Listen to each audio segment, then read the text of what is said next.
A long night ahead of us, so we're going to get started. So long, how are you tonight? Good, good.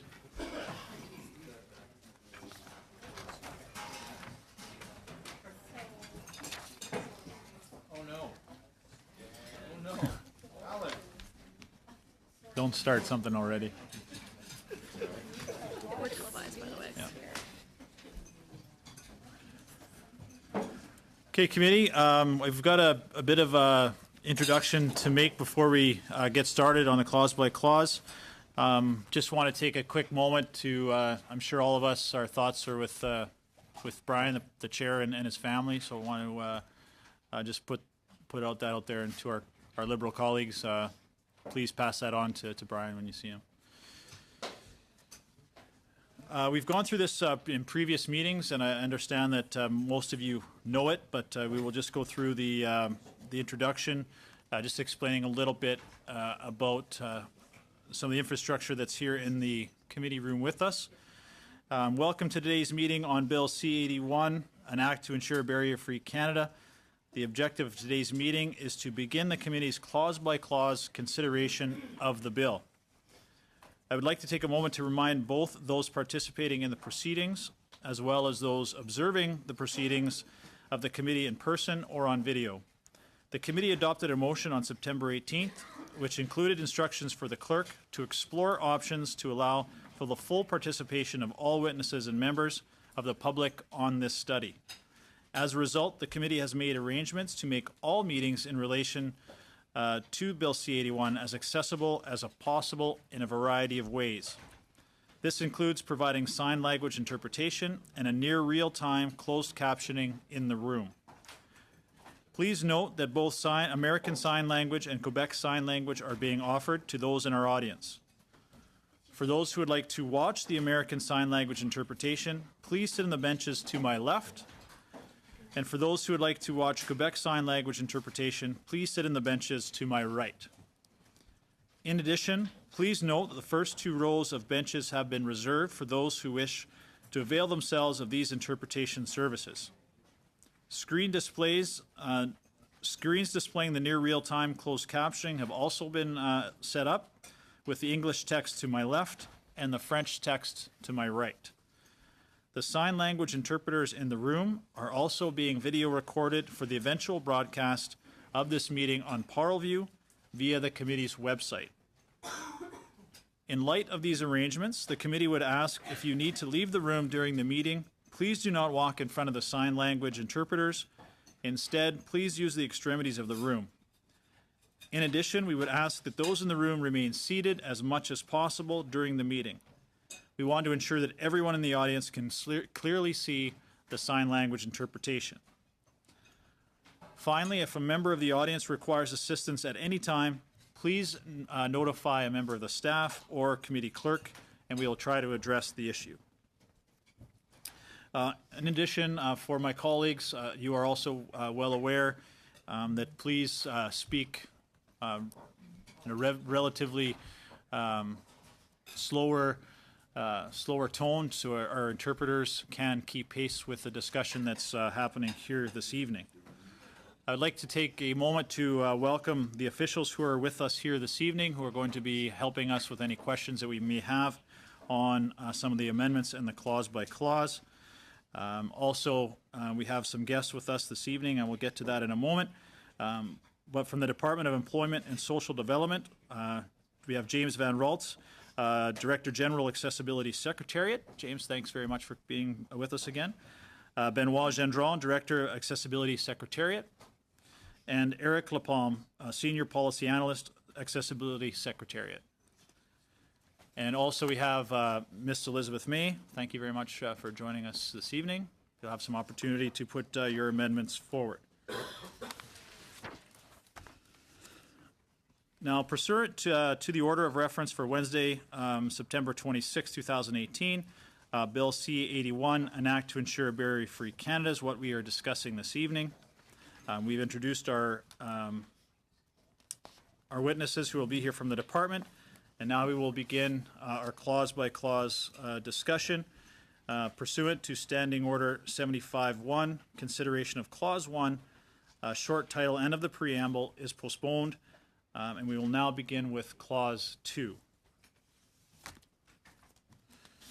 So Clause 2, CPC 1. Any discussion on CPC 1? Yeah, Mr. Chair, I think Clause 2 should be amended by adding the word law to the definition of barrier. This change would help ensure that the barriers created by federal laws are identified, removed, and prevented. That Bill C-81 in Clause 2 be amended by replacing line 11 on page 2 with the following, quote, that is the result of a law, a policy, or a practice that hinders, end quote.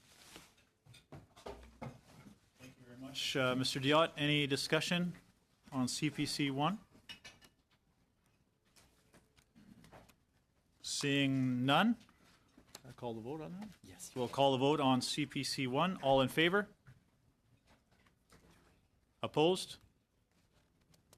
It's denied. We will move to Liberal 1. Any discussion on Liberal 1? Mr. Morrissey?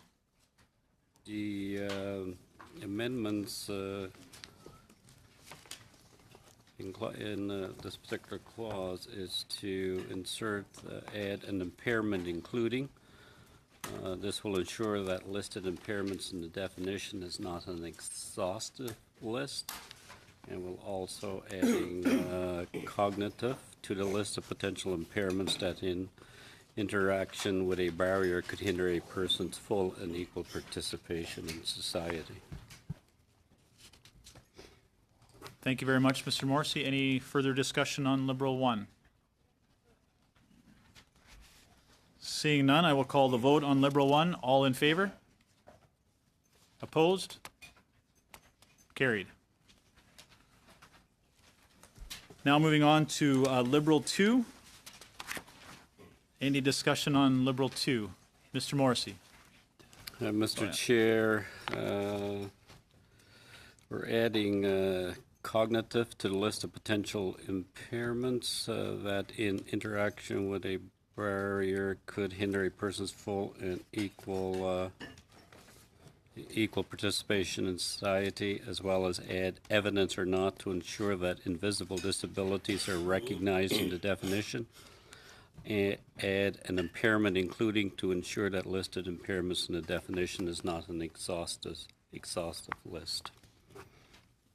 Thank you very much, Mr. Morrissey. And also, I just want to mention that if Liberal 2 is adopted, CPC 2 cannot be moved as it will be in conflict. Any further discussion on Liberal 2? Ms. Falk. I'm just wondering the difference here between having the cognitive and intellectual. So you're proposing to add in cognitive there? Yes. How does that affect intellectual? This simply adds to the list and ensures that interaction with a barrier could hinder a person's full and equal participation. And this came from testimony that was given during the witness hearing process.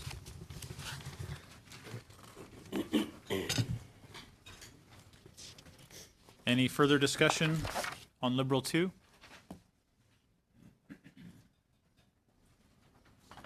Seeing none, we'll call the vote. Oh, sorry, Ms. Falk. I'm just trying to gather my thoughts. I That's feel okay. like we're moving very quickly, so I just want to make sure that this gets done correctly, if that's okay. Yep.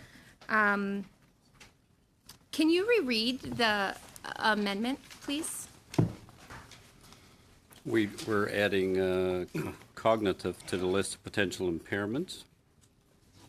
So could we propose an amendment to your amendment? Is Yep. that, if we added disability includes, so includes any impairment, including.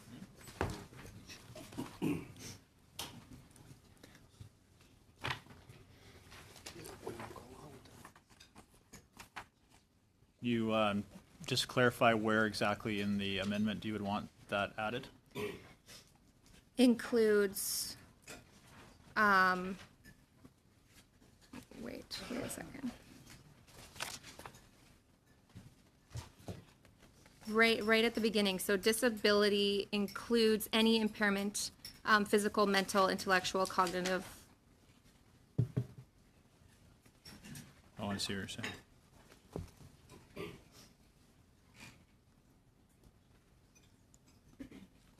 So rather than saying disability means, you want to say disability includes any impairment. Correct. Okay. Does that change the essence? Because we have it as an impairment, including a physical, mental, intellectual, cognitive, learning, communication. The way that you're proposing it, does that actually change anything because of the order that it's going in? I don't know. The clerks are just taking a, The clerks are doing what clerks do. I'm trying to understand like why the flip of words. I feel like adding it at the beginning gives it purpose. It includes, it's right off the bat. So my challenge is we're basically saying an impairment which would include all these things. Whereas I think flipping it around might change the intent.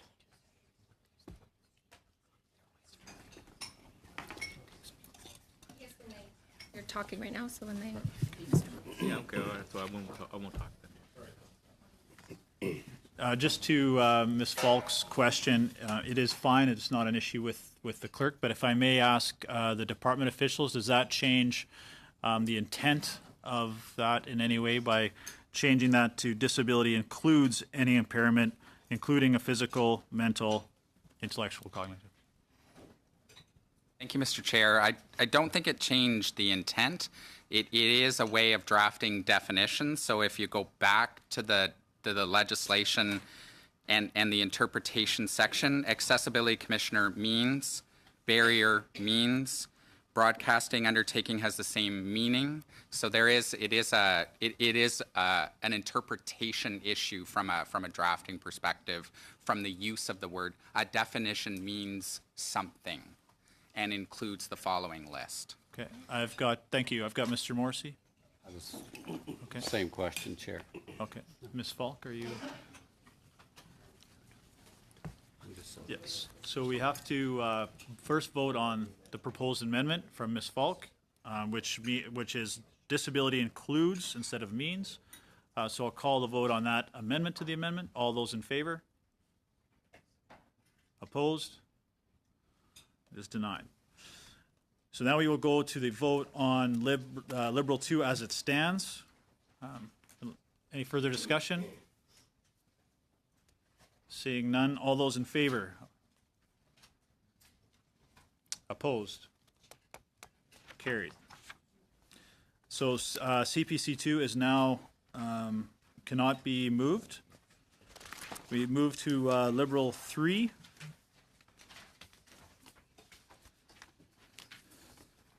Now, I do have to say in conversation with the clerks that Liberal 3 does feel to be inadmissible. However, the fact that it has been put forward by almost everyone on the committee, I'd be willing to open the discussion on Liberal 3.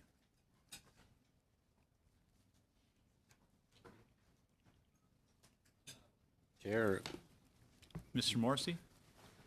well, by adding the definition of Indigenous peoples of Canada, we're providing the clarity, and that was one of the issues that was from the testimony that was given before the committee. Any further discussion? Ms. Falk? I'm not sure, from what I remember with testimony, that they were asking for a definition. They were asking to be in the bill, which they weren't at all. So I don't know if they were necessarily asking to be defined. They were just asking to be placed into the bill or have some type of recognition in the bill. I don't know, does just adding a definition of Indigenous people suffice to that? I don't think so. I guess it depends what comes after this, because I really don't believe that the testimony that we heard by adding a definition is what they meant. If I can add, Mr. Morrissey, just before further discussion in our meeting, the reason for it being felt to be inadmissible is there's no context to the definition of Aboriginal people in anywhere else in the bill. It is much broader than what is Or using or Indigenous. Indigenous Canadians or Indigenous peoples of Canada. There's nothing else in what is a broad bill that would address that. And then I'm passing that on to. Yep, go ahead. The definition is added to support the amendment coming later in the preamble. Sorry, could you repeat? If it's okay with Mr. Morrissey, I'll read the ruling on Liberal 3. The amendment seeks to add a definition of Indigenous peoples of Canada in the interpretation clause. The expression is not used elsewhere in the bill or in any other amendment except in a proposed amendment to the preamble, which you mentioned. As House of Commons Procedure and Practice, 3rd edition, on page 773, the interpretation clause of a bill is not the place to propose a substantive amendment to a bill unless other amendments have been adopted that would warrant amendments to the interpretation clause. Regarding amendment to the preamble, the same book states on page 774 that in case of a bill that has been referred to committee after second reading, a substantive amendment to the preamble is admissible only if the rendered necessary amendments have been made to the bill.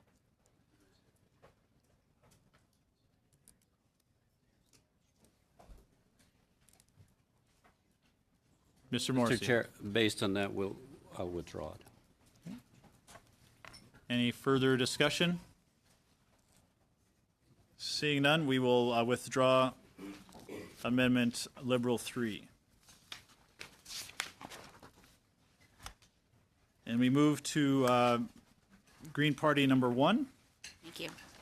Thank you, Mr. Chair. I first want to put on the record, although it was very polite of you to welcome me to the committee as though I enjoyed the invitation.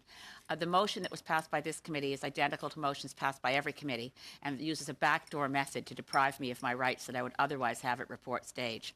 I don't hold any of you personally responsible for this. Top down happened in the 41st Parliament, happened again in this Parliament, and it means that if my only opportunity to present amendments is by coming here clause by clause where my amendments are deemed to have been moved, in order to ensure that I don't have the right to exercise the rights I would otherwise have to put them forward at report stage.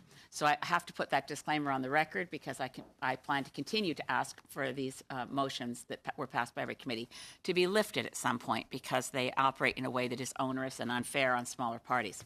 In any case, the motion I'm putting forward, the amendment I'm putting forward, Parti Vert 1, deals with an issue that certainly you heard about in witness testimony. There is, at this point, the possibility, although I would admit it's unlikely, that a governor and council will fail to appoint a minister responsible for this legislation. And so in the definition section, and I come back to this in another part of the Act, in the definition section, I propose an amendment that allows for a backstop that if the governor and council hasn't appointed a minister, the Minister of Justice will fill that role to ensure that there is a minister responsible for the implementation of this Act. Thank you, Ms. May. I'm just going to ask you to slow down a little bit for the interpreters again. Shall I start over with the reason I wish I wasn't here? No, I think we're okay. All right. Thank you. The amendment I'm putting forward deals with the fact that the way the bill is currently drafted, there's a possibility that the governor and council doesn't appoint a minister responsible for this Act. In point of fact, you can't have legislation that requires a governor and the governor and council, being the cabinet, to do anything. So there's the expectation that a cabinet would appoint someone to be the minister responsible for this legislation for a barrier-free Canada. but nothing requires there to be a responsible minister. So if Cabinet, through some unusual fluke, did not appoint a minister, then my amendment, which right now appears in the definitions section, is to achieve a backstop, that there would always be a minister responsible if Cabinet hadn't acted to appoint one. Thank you, Ms. May. Any further discussion? Seeing none, I'll call the vote. All those in favor? All those opposed? It's denied.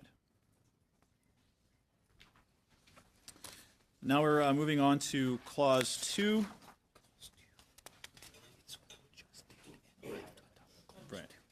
Right. So with the, I'll ask for the vote on Clause 2. Shall it carry as amended? All those in favor? Sorry. We will move on to the vote on Clause 2. We've just gone through Clause 2 and added, made some amendments. So I will ask for the vote on Clause 2 as amended.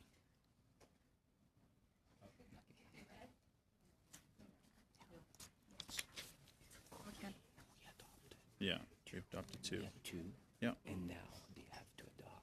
Right, this is done. Yeah. Explain it to well. Yeah. Are you okay? Yeah, I'm fine. It's fine. So we have made 2 amendments to Clause 2. We are now voting on Clause 2 as amended. Right? All those in favor of Clause 2 as amended? All those opposed to Clause 2 as amended? It is carried.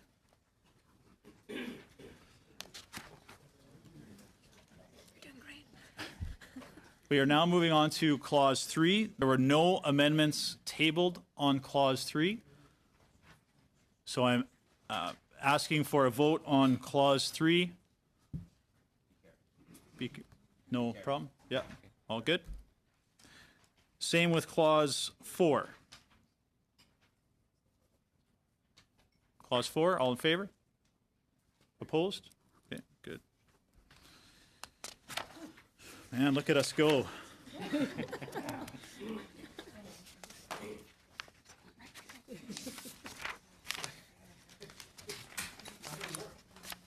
We're almost there. My count, 237. Okay, we now move on to Clause 5, and we will move to Liberal Amendment Liberal 4. This is from Mr. Morrissey. This amendment, Mr.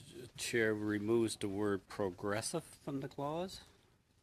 And this is a response to the stakeholder concerns that the use of progressive may lead to delayed implementation. This amendment makes clear a commitment to the goal of seeing a barrier-free Canada. Any discussion on Liberal 4?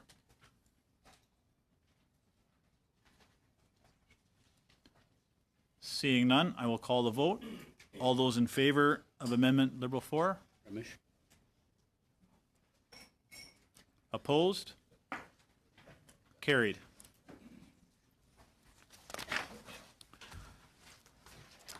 We now move on to CPC 3.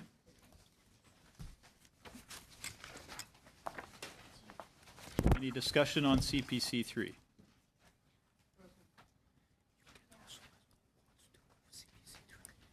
So this one, what we're proposing, that it be, Clause 5 be amended by replacing line 11 on page 3 with the following.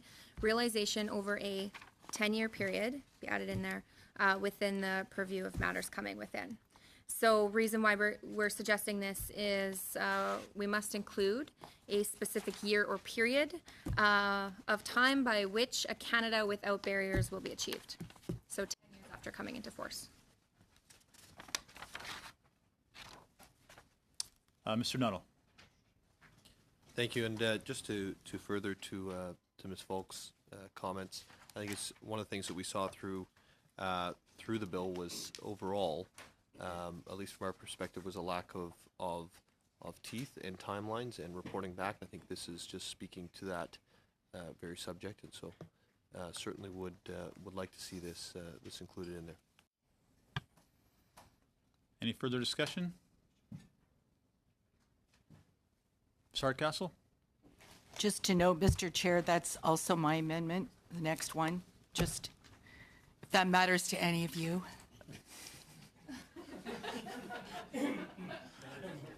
Yeah. Take that as you will. Guggen too. Any further discussion on CPC 3? Seeing none, would anyone want to move? Can we have a recorded vote for this? Yes, you may. please?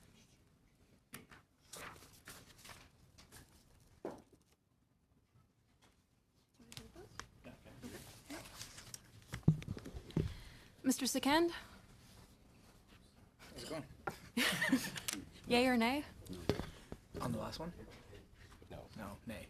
Nay. Mr. Long? No.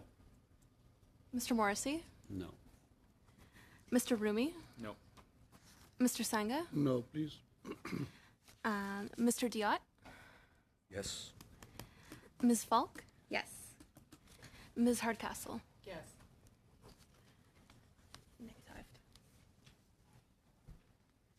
Green. That means go. It is defeated. Yeah.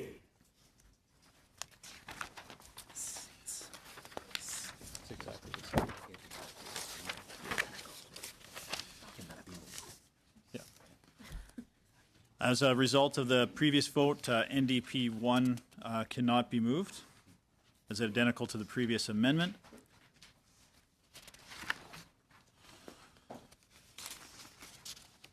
And that would be the same with CPC 4 as,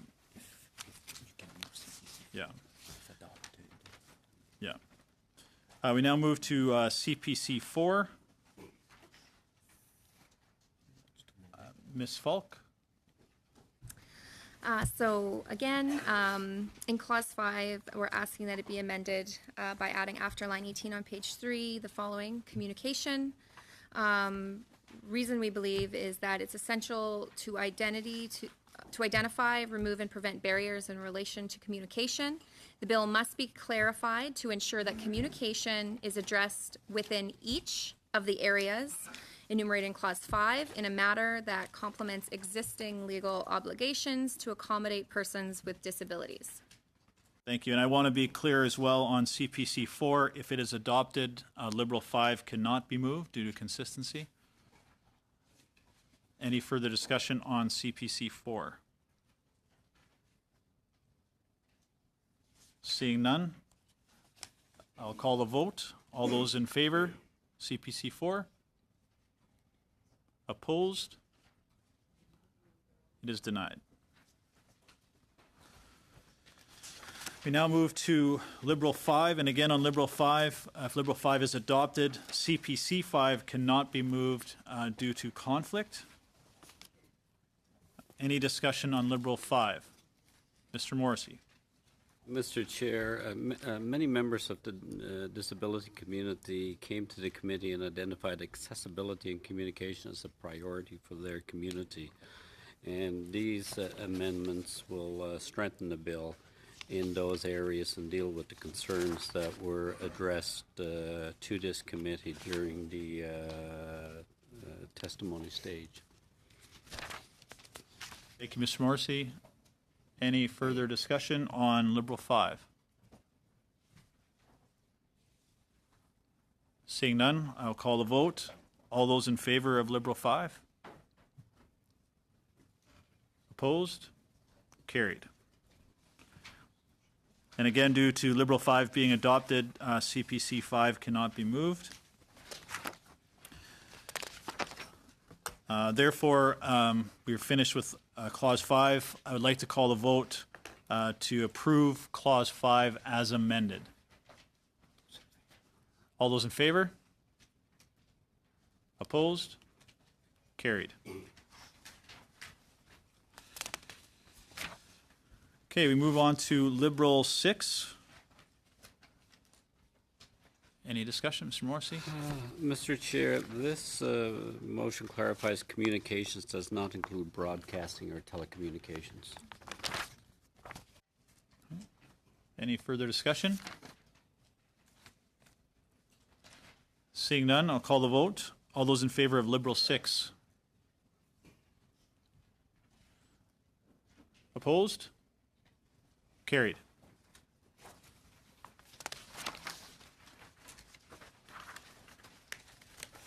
We'll move on to Liberal 7. And again, with Liberal 7, if adopted, there's a little bit of a list here. NDP's 0.2, Liberal 8, Green Party 2 cannot be moved due to conflict. Any discussion on Liberal 7?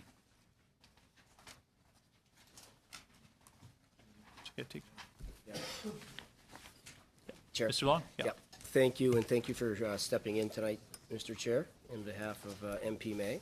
What we'd like to do for Lib 7 is we would like to remove all reference to abilities within Clause 6. So I can read that if you would like. Or do I need to Does read? anybody need that read, or have you read the amendment prior to now? That'd be nice. Okay, go ahead, Mr. Long. You want me to read it? Yep. Yes, please.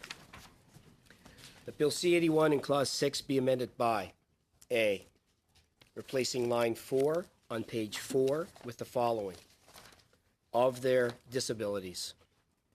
B, replacing line 7 on page 4 with the following: wish to have regardless of their disabilities.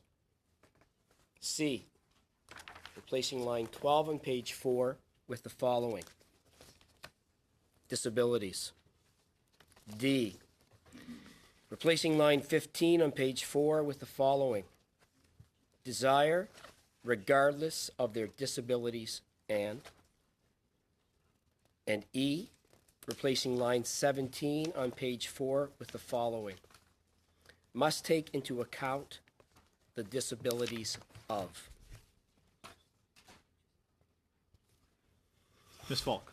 Just wondering what the purpose is to take out abilities. We want the preamble to ensure focus of the bill remains on persons with disabilities. And we think it's clearer that way.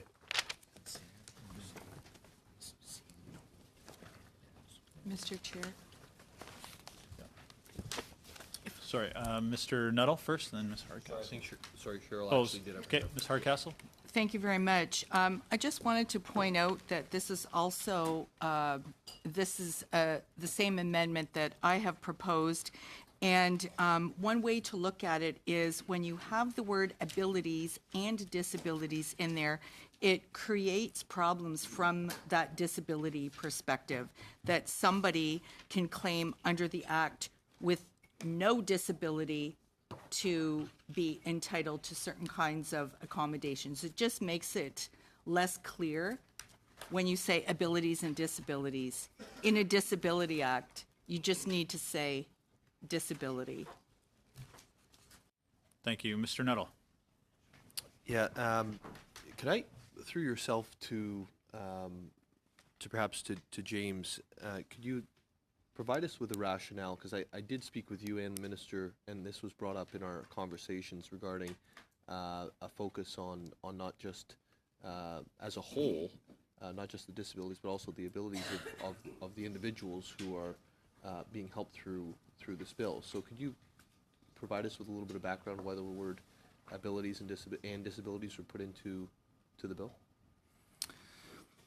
There's a consistency issue having adopted the definition around barrier around impairment, and so this becomes far more consistent with that definitional issue around impairment, and people with abilities by definition don't have an impairment, and so it is, I think, in deferring to the member that raised the previous comment, it is the legislation focusing on disabilities. I would also add that during testimony, and both written, I believe, and in-person testimony, concerns over issues around ableism. which I think is a cause for concern within the stakeholder community. I guess Mr. Chair, I guess my question was, what was the thinking of having it in there in the beginning, was my question. Thank you, Mr. Chair. The intention from the very beginning was to be as inclusive as possible, recognizing a full range of abilities and disabilities. But as it's been pointed out through witness testimony, that's not necessary. Thank you.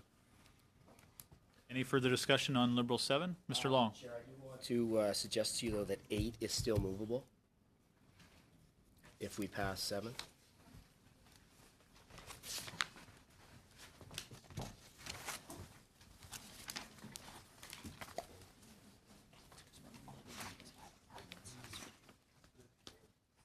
All we're doing is adding F and substituting the language in 7.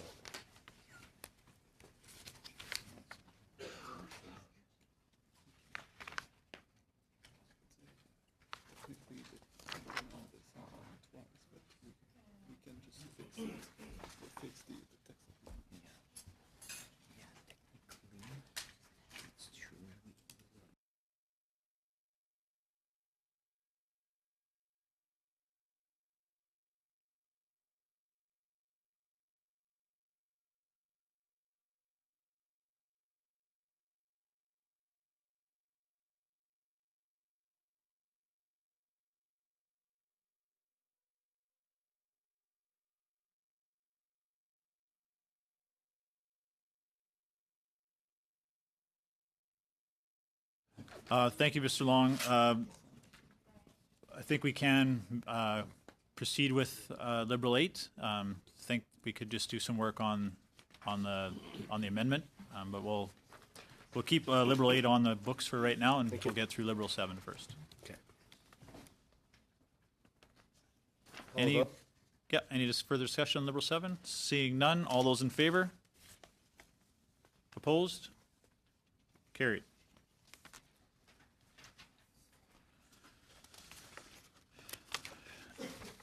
And they will move to Liberal 8. Again, Mr. Long, any discussion? I'll read it out. C81 in Clause 6 be amended by replacing lines 15 to 20 on page 4 with the following. Desire, regardless of their abilities. Sorry, Mr.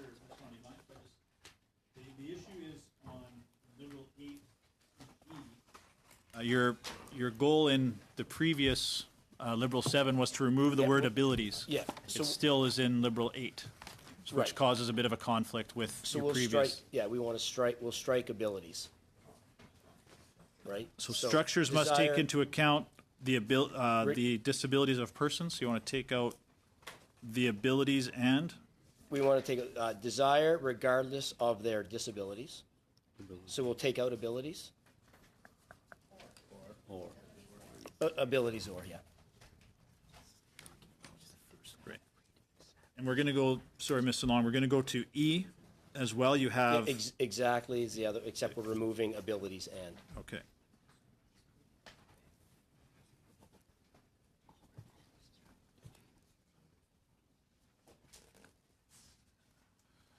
Okay, I think we're okay there. Does everybody understand what we're amending on the amendment? Before we go too far?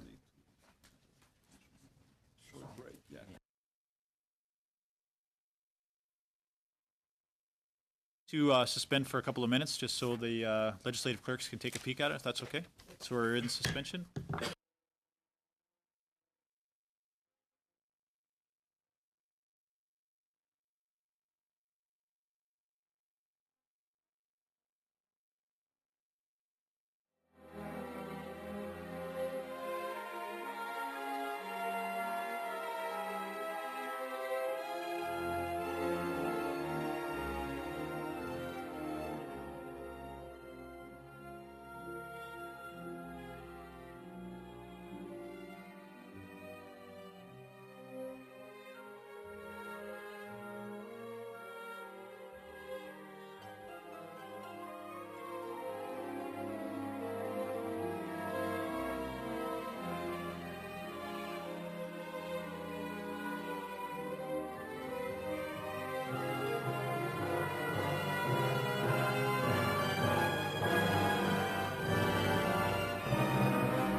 Okay, we'll come back.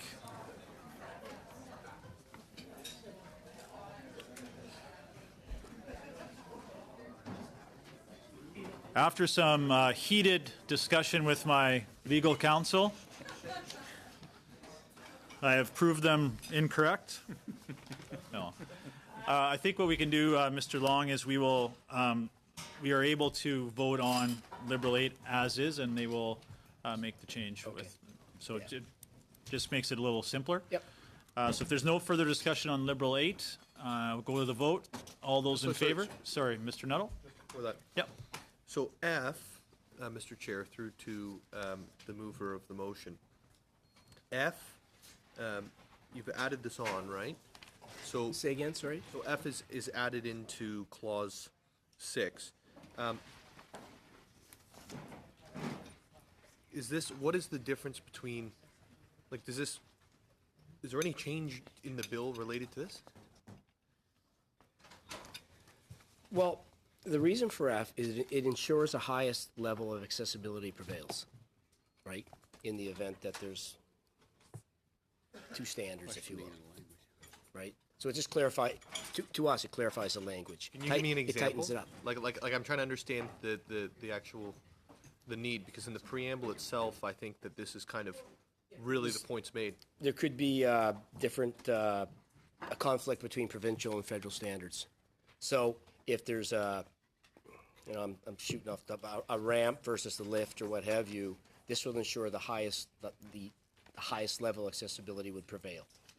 That was out of our conversation. But who defines that, and what does it mean? Like, and it's not between federal and provincial, because we're just talking about federally regulated Well, marketplaces. you know, where the provincial standards don't. we discussed matter. this internally, and we felt that was the best language. But to move I forward. guess I'm just asking, trying to understand. Like, it may be that it's good and needs to be there. Just help me understand that. You know, like if what is it changing? Is this clause actually changing anything in the bill? I guess that's It ensures that the highest level of accessibility is the standard that's used. It's pretty straightforward. I'm just going to get you guys to go one at a time and a little slower for our interpreters. So, Sure. Mr. Nuttall, that's my I will bad. give you the floor when it's your turn. So, Mr. Nuttall, Sorry, that was my part. don't worry, I know whose fault it was. So Mr. Chair, I'm just trying to drive home the understanding Okay, behind the amendment itself. You know, I think that it's something that should go without saying, but doesn't, but then does get covered in preamble. And so I'm just trying to understand at this point in the bill why we're adding this in here. Because it feels like it feels like it's something we could actually add it at almost every clause. Because that's what the point of the bill. Mr. Long? I think I've said it, but, you know, look, the intention of that defines that regulations developed need to be made to the highest standards. So CASDO would be propelled to accept the highest standard. Between, you know, if there's a provincial and federal standard, I think it's pretty clear what we're trying to do here. So just to clarify, because I'm going to work with it, Mr. Chair. Yeah, Mr. Nuttall? Yeah, sorry about that, Mr. Chair. Sweet. I'm a repeat offender at this point, and I'm probably going to continue to be. So if there's what you're trying to say is if there's multiple sets of standards governing any said organization or sector of the marketplace that or government building, that it is the higher of those two standards that needs to be enforced. Is that correct? Yes. Chair? I think it can be more clearly defined than this. Okay. I can give you, as it relates to the building code, for example. At one point, the highest and best standard for elevators was to have Braille on the buttons. Since then, it's Braille and the audio that announces floors. And so what happens is, in an evolving environment around universal design, with input from people with lived experience, standards elevate. If I can use the elevator analogy again, but they elevate, and as they elevate, what they're saying is if the newest, highest, and best standard has two dimensions to it as opposed to a single dimension to it, that then prevails as the highest and best standard, and the standard that constitutes accessibility and accommodation migrates to the highest possible standard at all times, and that's the goal of the legislation. So that you're always so instead of having to constantly revisit the standards and constantly piece by piece and change by change detail what those standards are, when a new benchmark is achieved, that is what the new benchmark is. Essentially sets the bar higher. That's what Sets the bar higher. that's what it's measured against. It Mr. doesn't Nuttall? require a retroactive going backwards, but if you're putting a new elevator in, you say that's the highest and best standard, that's what we do. Okay, Mr. Vaughn, Mr. Nuttall? Yeah, and Mr. Chair, I do completely understand why you're being very definitive on who's speaking, because when we're doing the interpreting, we want to make sure it's the right person saying the right thing. So on that, personally, I can't even vote, but I'm personally 100% supportive of that. I'm not sure that's captured in this exact wording, and I would ask that if that is the intent, can we get wording that actually does capture that? Because it just doesn't really feel like this is what's being said is clearly, at least it's not very clearly communicated, and maybe that's a better way to describe it, or perhaps it's just me. Just 1 second. Mr. Long? Sure, I mean, we've certainly batted this around our table, and we feel that the language is appropriate. We think it's clear, and I think we should vote as is. Mr. Nuttall, do you mind if I just ask the department officials, is there any input on the clarity of that clause? Have you seen the discussion on that? No, Mr. Chair. Thank you. Mr. Nuttall? Without being combative, like the mover had a difficult time explaining it, so it can't be that clear, because if he's unable to actually explain it, then that makes it very difficult. Now, I do understand what they're trying to achieve, and I support what they're trying to achieve, but clearly the language isn't very clear. Not even the mover can explain it. Mr. Long? I think that's an unfair comment. And that's just his interpretation. That's just cause for further debate. So again, let's vote. Any further discussion on Liberal 8? I'll call the vote. All those in favor? Opposed? Carried.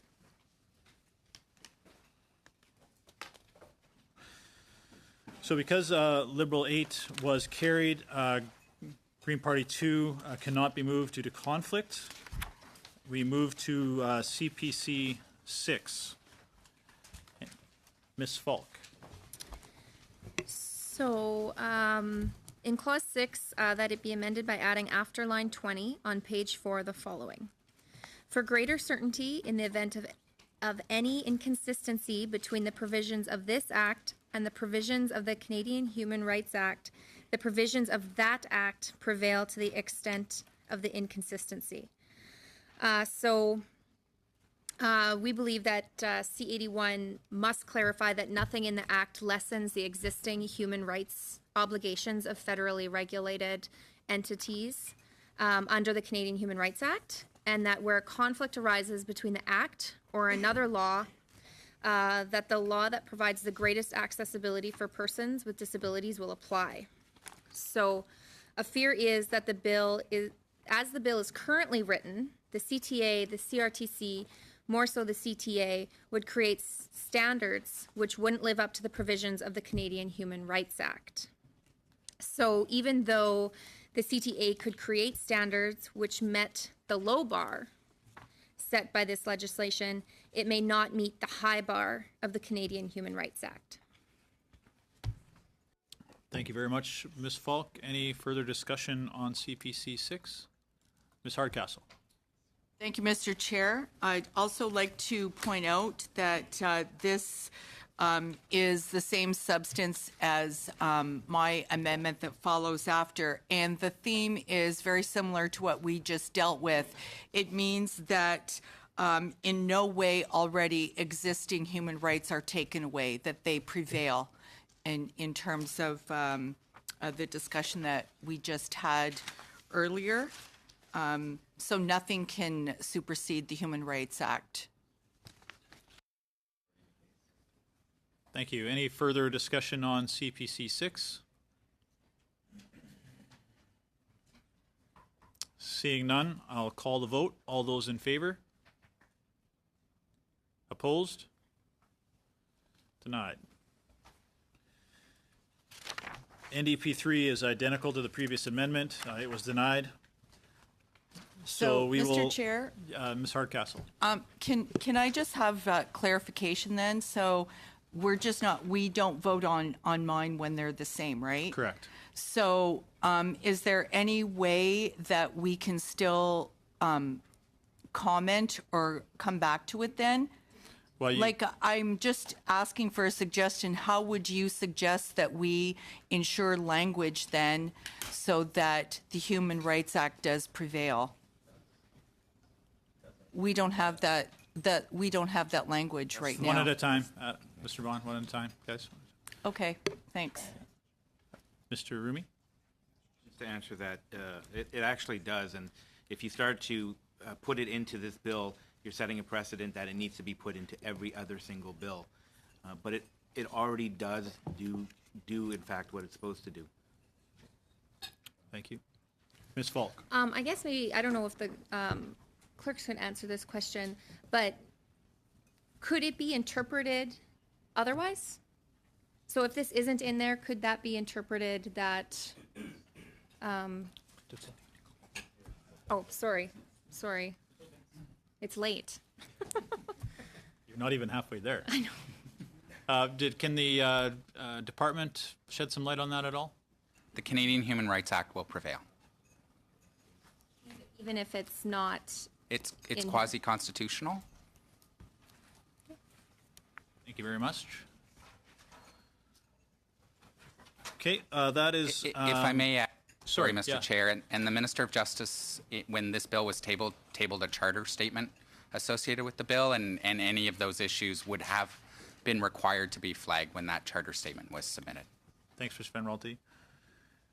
So now we have made a couple of amendments to Clause 6. So I'd like to call the motion on approving Clause 6 as amended. Any discussion? All those in favor? Opposed? Carried. Mr. Rumi. We could group the next 7, 8, 9, 10 because they're all the same. Mr. Rumi, would you allow the chair to do his job, please? Oh, I'm sorry.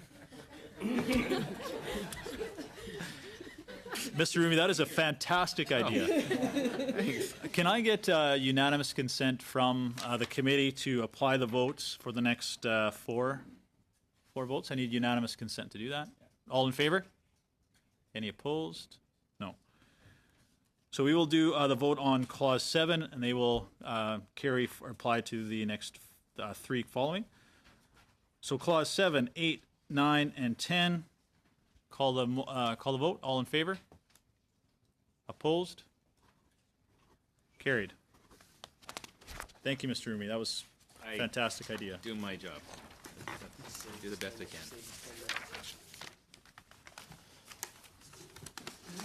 Okay, we'll now move to Liberal 9. Any discussion? Mr. Chair, this is simply consequential to the change made in Liberal Motion 4, dealing with removing progressive. Any other discussion? Seeing none, I'll call the vote on Liberal 9. All in favor? Opposed? Carried. CPC 7. Ms. Falk. so we are suggesting that in Clause 11, that it be amended by replacing line 2 on page 6 with the following. And it would be of a Canada without barriers over a 10-year period. So adding in that timeline. Thank you. And if maybe I can, to Ms. Hardcastle, you were asking about, if this is passed or denied, your next amendment, which is very similar. I would suggest when you see that, maybe have your comments to that amendment that's ahead of yours, so you have that Yeah. opportunity to do that. So if you want to comment on that now, would probably be your best opportunity. This is a darn good idea. That was all, I guess, This is going to be a long night if, You if encapsulated you it very well. give me free reign all the time, so. thank you. Any further discussion on CPC 7? Seeing none, call the vote. All those in, oh, I'm sorry, Ms. Falk. Can we request a recorded vote, please? Yes. Thank you. Mr. Sekend.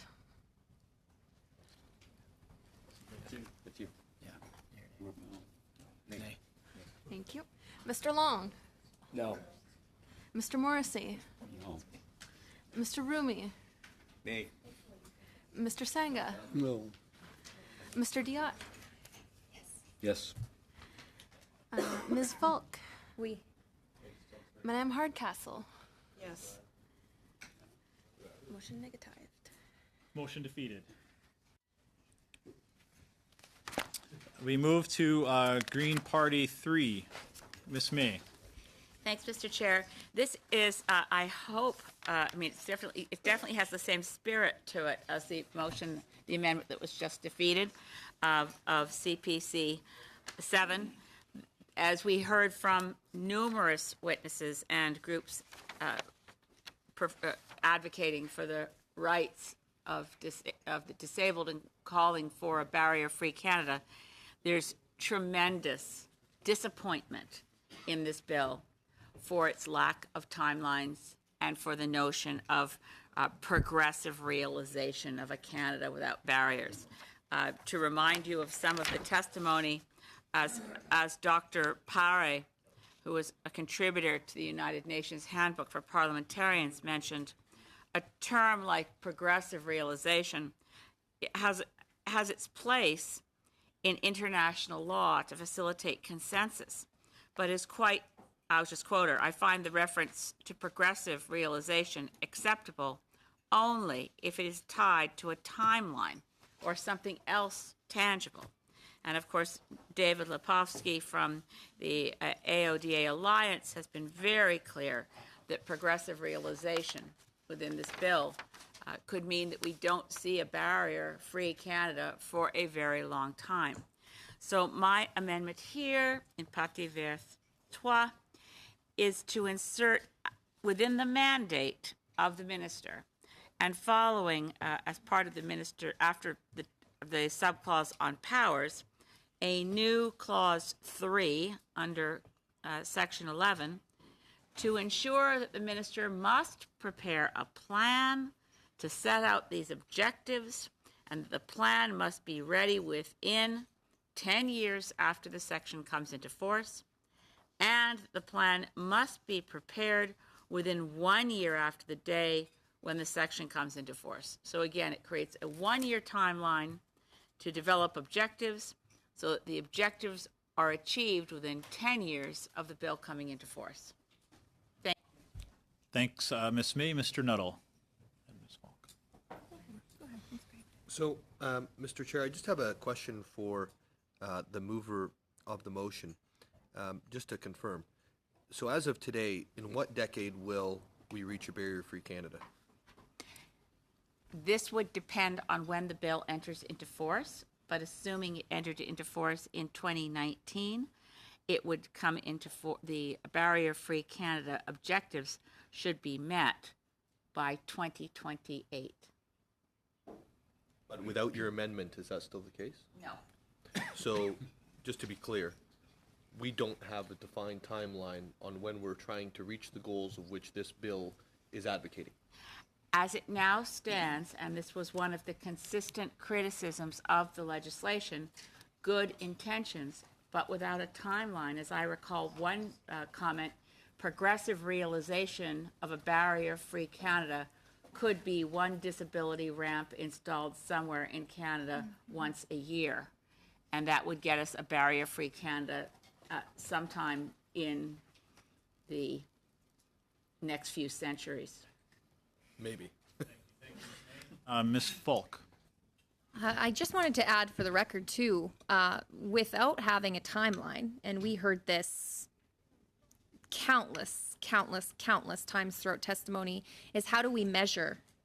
How do we measure? How do we hold either the department or the government accountable? Because there's no way to measure that. So I think that it is so important, and I mean, we've heard from our stakeholders loud and clear that it is important to have timelines in this bill. That's all. Thanks, Ms. Falk. Mr. Diot. Yeah, I would certainly concur with that. Really, it's a bit of an insult to all the people who testified here and who called out for timelines that we wouldn't adhere to such a very, very basic thing as to include a timeline when we would become accessible. So it's an absolute must. Mr. Rumi. Very quickly, we actually heard quite a few different things. We heard different types of timelines. But speaking to Mrs. May's progressive, we're actually removing the word progressive realization. We're removing that anyways. But there was a lot of testimony that also spoke to an evolution to get to where we need to go because it's ongoing. So that's part of the challenge right now. It's lots of people talked about timelines, but they weren't specific, and they were for both sides. Ms. Hardcastle. Thank you very much, Mr. Chair.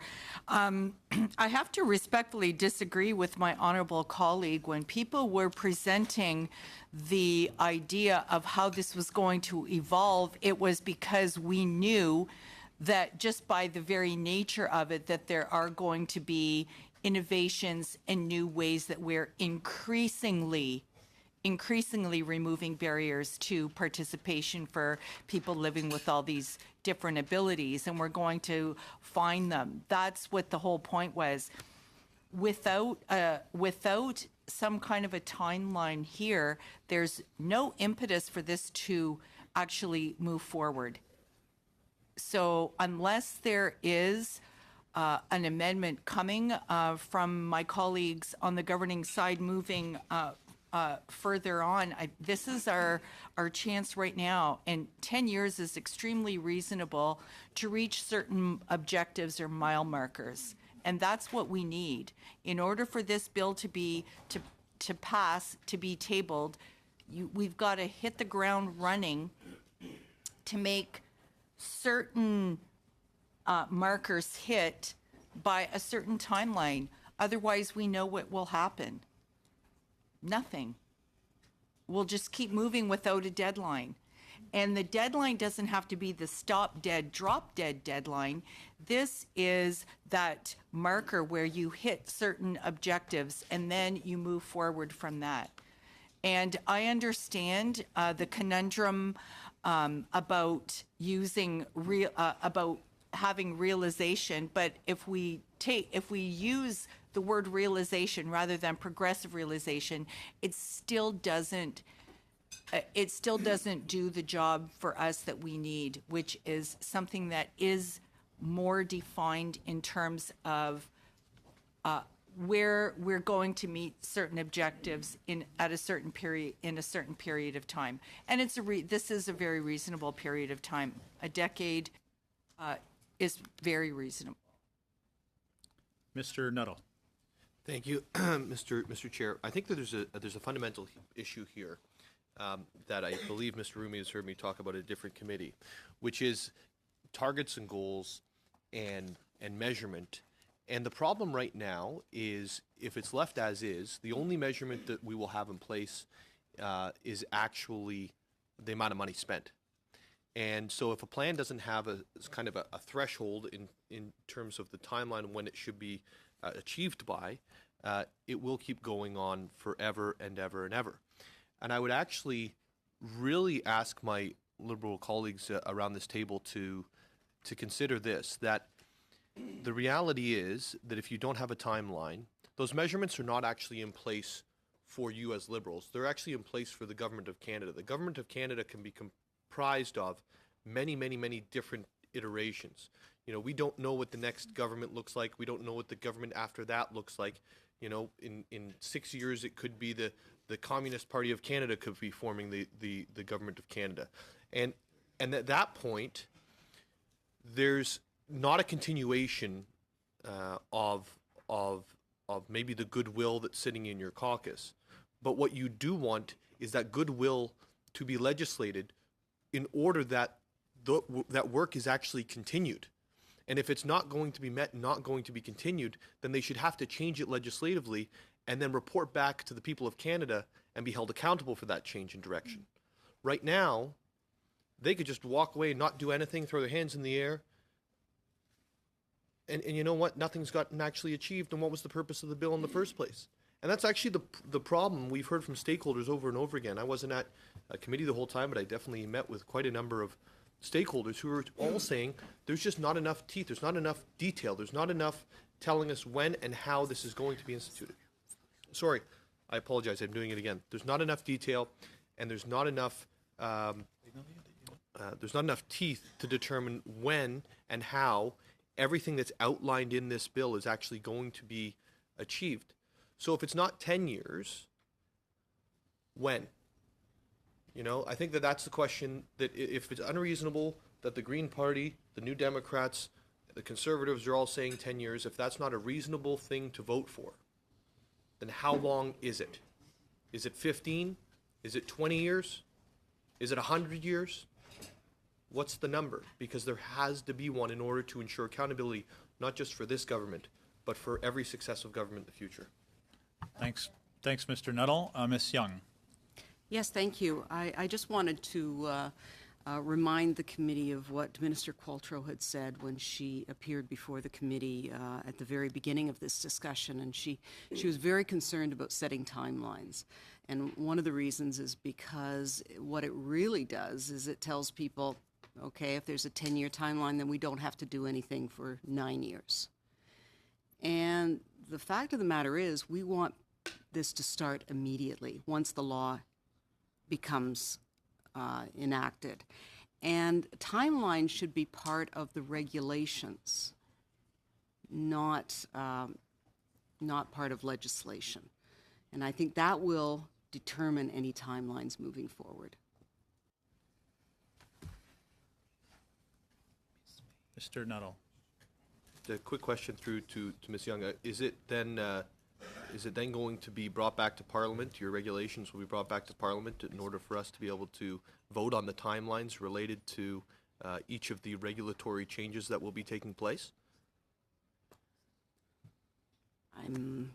No. So then there's no accountability. Appreciate the chance to engage again, Mr. Chair, but in response to Kate's points, that's why I have a double-barreled amendment here. The 10 years doesn't hang out by itself in the abstract. It requires a plan prepared within 1 year. And that plan speaks to achievables over time with a 10-year deadline. It wouldn't be possible, I don't think, without a great deal of political risk for a minister to design a plan that didn't start till year 9. You'd have to design a plan that was going to meet that objective. It's a 10-year objective. You have measurables that you're going to develop for years 1 and 2 and 3 and so forth. And that, I think that is not uncommon in legislation at all. And otherwise, we have something just hanging out there that could fade in the background and waiting for regulations. This is just one example, but Vanessa's law that was passed in the last Parliament still has no regulations attached to it. And here we're waiting to make sure we are reporting symptoms from pharmaceuticals that might be killing people. We still have no regulations, and it's 4 years later. So I don't want to wait for regulations. Honestly, I think members around this table could make a huge contribution to a barrier-free Canada by accepting my amendment, which is then reviewable by Parliament on a regular basis. Thank you, Ms. May. Mr. Rumi. A couple of things. We heard from the province of Ontario that had a 10-year time limit, and directly from the witnesses, they were woefully inadequate. They're nowhere close to being where they become barrier-free. And then to other specific, speaking to other specific timelines, we actually do have deadlines that we will be introducing as we move further down. Thank you. Mr. Diot.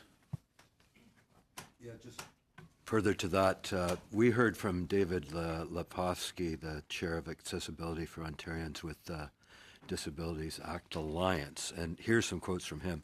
Timelines are needed. The bill is lacking an ultimate deadline for achieving full accessibility. We need an end deadline. Without it, progress will be slower. You've heard it from many groups that have said we need that, and I don't know if you've heard from any groups that said we don't. The only person who's come before this committee, I believe, to make a case against doing that, and correct me if I'm wrong, is Minister Quattro, who may have said, or someone may have said, well, we don't have a timeline in the criminal code to be crime-free. But Mr. Lepofsky goes on saying that's a wrong comparison. We have a criminal code because we know that unfortunately in our society there will always be violence and so on. We need laws to protect us when that happens. On the other hand, we can achieve full accessibility by a deadline if we set the deadline. Thank you very much, Mr. Diot. Any further discussion on Green Party 3? Seeing none, I will call a vote. Could we have a recorded, Mr. Chair, could we have a recorded vote, please? Yes. Thank you. Recorded vote? Mr. Second? Mr. Long? No. Mr. Morrissey? No. Mr. Rumi? Nay. Mr. Sanga? Nay. Mr. Diot? Yay. Ms. Falk? Yes. Ms. Hardcastle?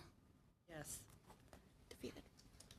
Thank you very much. The amendment is defeated.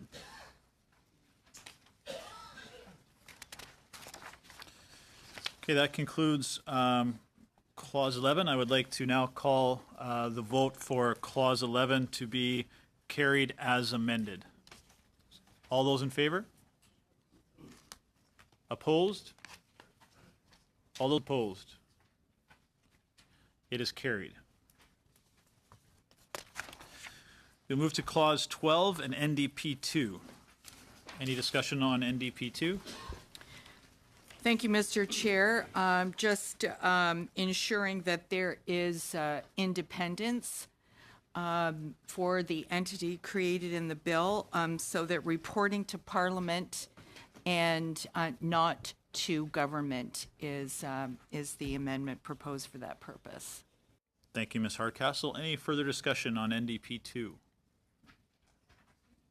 Seeing none, I will call the vote. All those in favor of Amendment NDP 2? All those opposed? It is defeated. That is the only amendment we have for Clause 12. So I'll call the vote for Clause 12 as is. All those in favor? Opposed? Carried.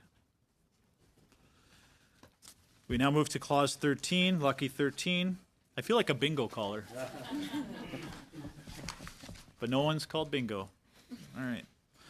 CPC 8. At 11. That midnight bingo?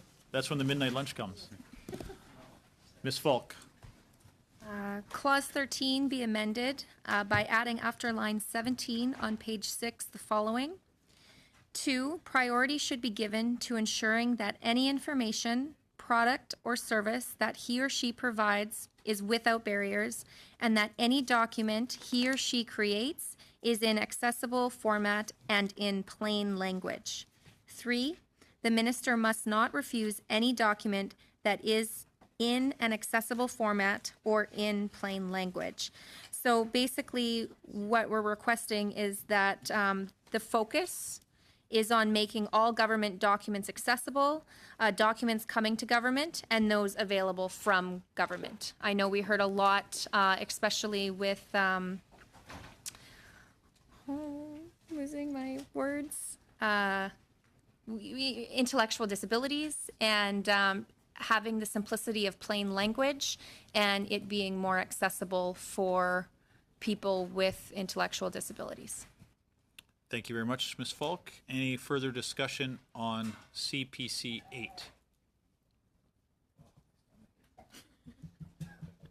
Seeing none, I'll call the vote on CPC 8. All in favor? Opposed? Denied. That was the only amendment we had for Clause 13, so I will now call the vote on Clause 13 to be approved as is. All those in favor? Opposed? Carried. As if there was no amendments. Yeah, yeah. And there were no amendments proposed for Clause 14, so I'll now call the vote on Clause 14 to be carried. All those in favor? Opposed? Carried. Mr. Nuttall. Is it possible for us to take a quick break?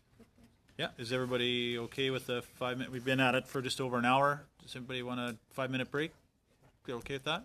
5 minutes good for everybody? Okay. Adjourn for 5. Suspended. Oh my gosh.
Okay, we'll come back. I appreciate you guys finishing this bill during the break. Much appreciated. Thank you very much. Maybe we won't have to stay to 11 o'clock tonight if you guys keep getting that work done, and the stakeholders who are at home watching or here listening might actually be able to get to bed early tonight instead of having to stay up and listen to the proceedings. But we will go back to where we were rather than you guys moving way ahead. We will come back to CPC 9 in Clause 15, page 21. Any comments on CPC 9? So, Mr. Chair, Mr. Diot. Bill C-81 in Clause 15 should be amended by replacing line 21 on page 6 with the following, quote, 15, subject to the Statistics Act, the minister must collect, end quote. And again, Ms. Hardcastle, this is identical to your next, so if you want to make a comment. Yes, thank you, Mr. Chair. That the minister must collect and not may collect is important, so. Thank you, Ms. Hardcastle. Any other comments on CPC 9?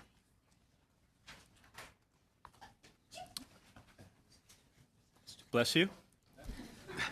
Not a comment, but I'd like Mr. Diot. a recorded vote on that, on this.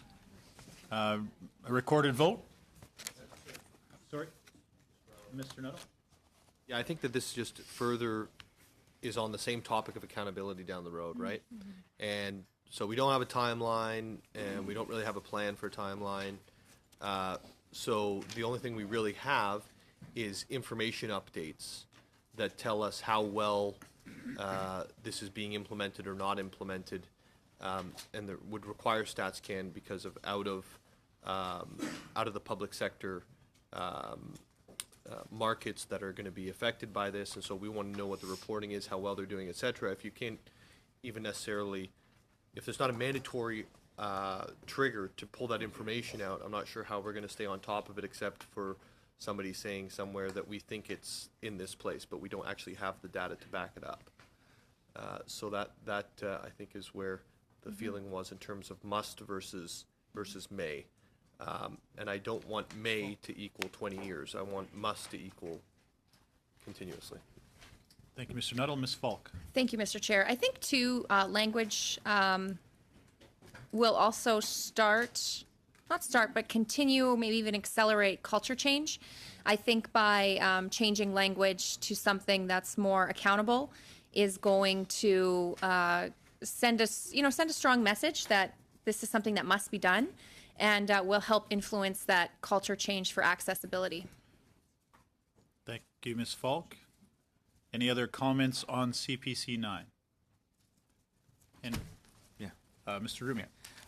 From my understanding is we can't put may to must because we can't compel the agency or the Queen to do that. And I think that if the analysts or the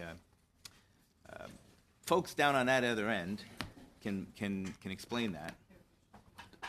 Mr. Van Walt, do you want to? The may to must. Thank you, Mr. Chair. The use of the may is consistent with Westminster democracies, and it's consistent with drafting. It is enabling legislation, but it is the choice of the committee in terms of their decision. Thank you, Mr. Van Ralt. Any other comments on CPC 9? Seeing none, and we have a recorded vote that has been requested. Mr. Secand? Mr. Long? No. Mr. Morrissey? No. Mr. Rumi? No. Mr. Sangha? No. Mr. Diot? Yes. Ms. Falk? Yes. Ms. Hardcastle? Yes. It is denied. Therefore, NDP 2.1 is also denied, is identical. We now move to CPC 9.1. Mr. Chair, just a question. So mine was coming next. Correct. Can I change mine then to shall instead of must? You want to make an amendment to your amendment? Yeah. And that way we can try this again with shall. This language is really important. I feel like we need to revisit this and get a grip again because we're losing some of the traction that we started building on. So would you consider the word shall? And that will be my amendment.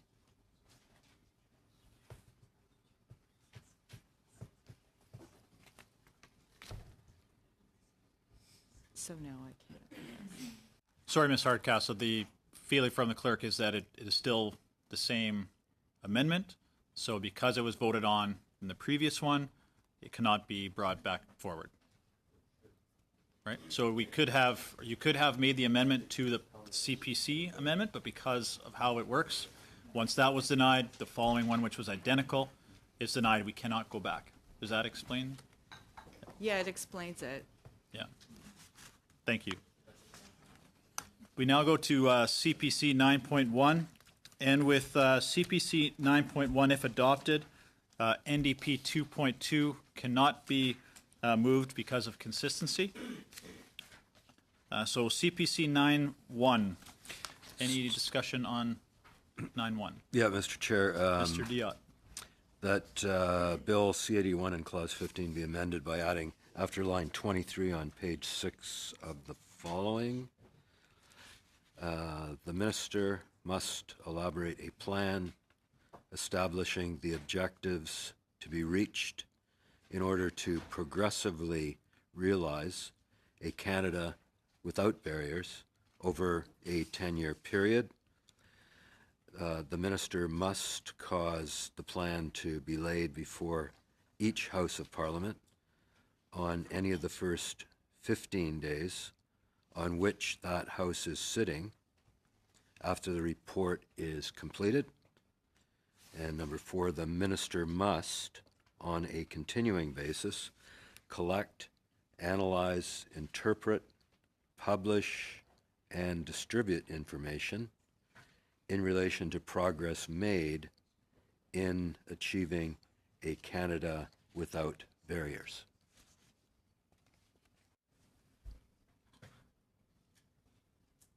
Thank you, Mr. Diot. Any further discussion on that? Ms. Hardcastle. Thank you, Mr. Chair.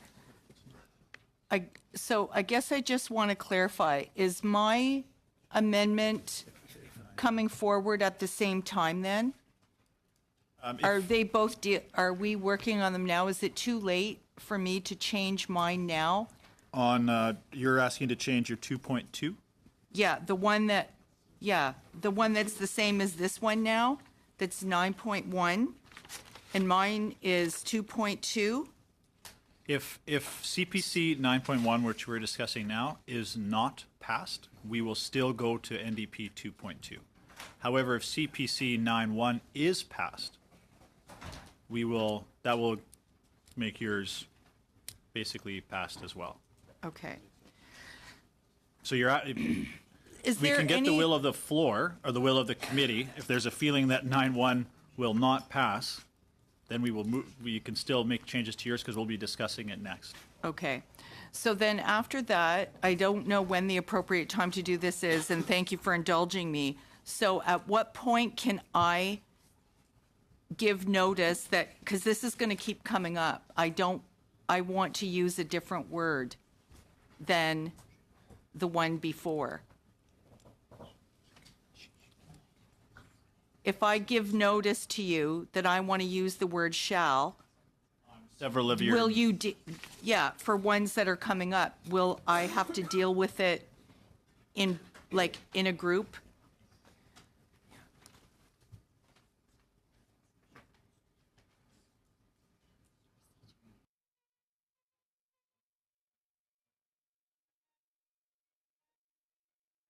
Ms. Hardcastle, rather than do that, then we would be jumping back and forth. Yeah.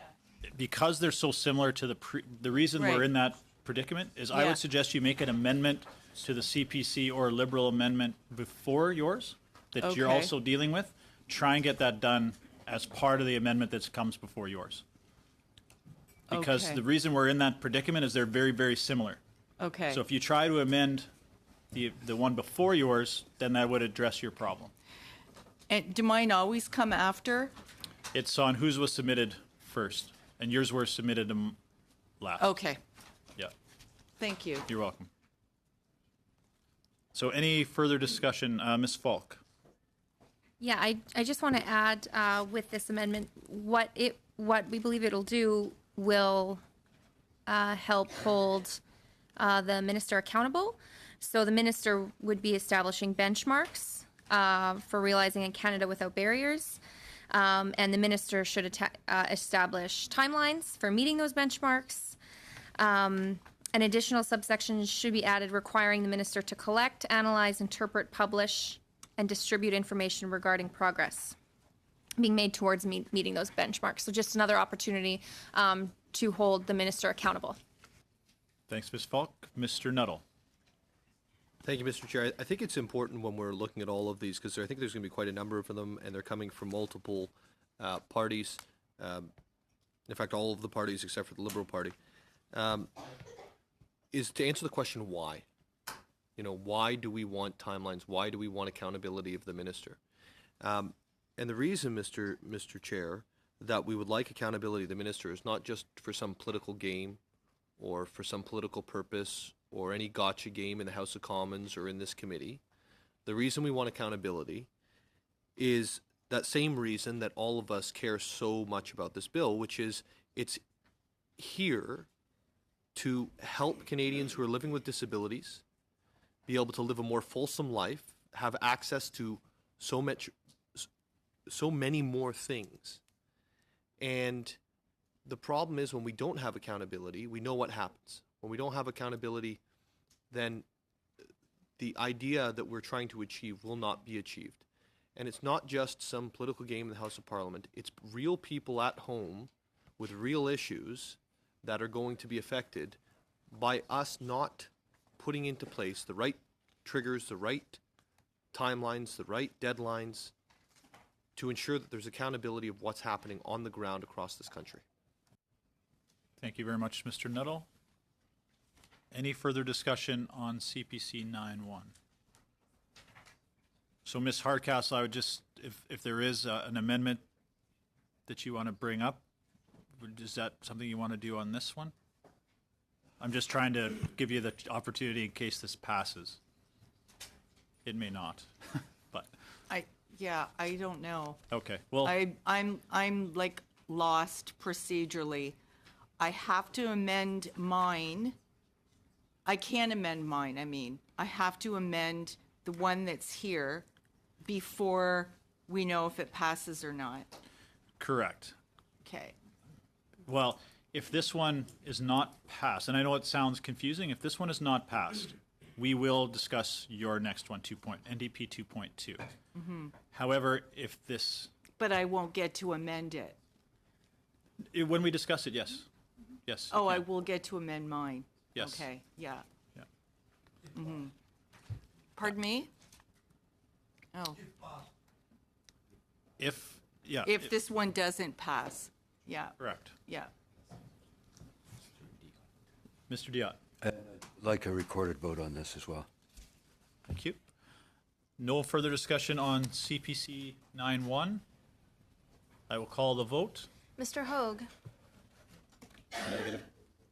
Mr. Long. Nay. Mr. Morrissey. Nay. Mr. Rumi. Nay. Mr. Senga. Nay. Mr. Diot. Yes. Ms. Falk. Yes. Ms. Hardcastle. Yes. It is defeated. Therefore, we will go to NDP 2.2. Any discussion on NDP 2.2? Okay, Ms. Hardcastle? so may I make an amendment to this one then? Yes, Now I can? correct. Okay. I would like to change the word to shall.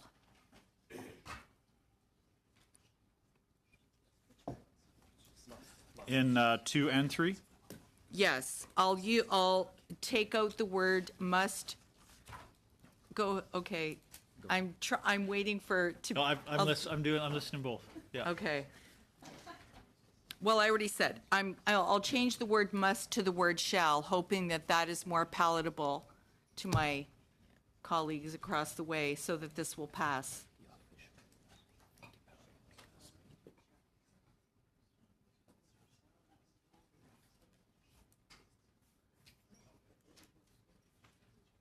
Ms. Hardcastle, so the concern with shall, it's as ambiguous language. We've been using may and must. Maybe if I can ask Mr. Van Ralt if you have any concerns with the word shall in place of must.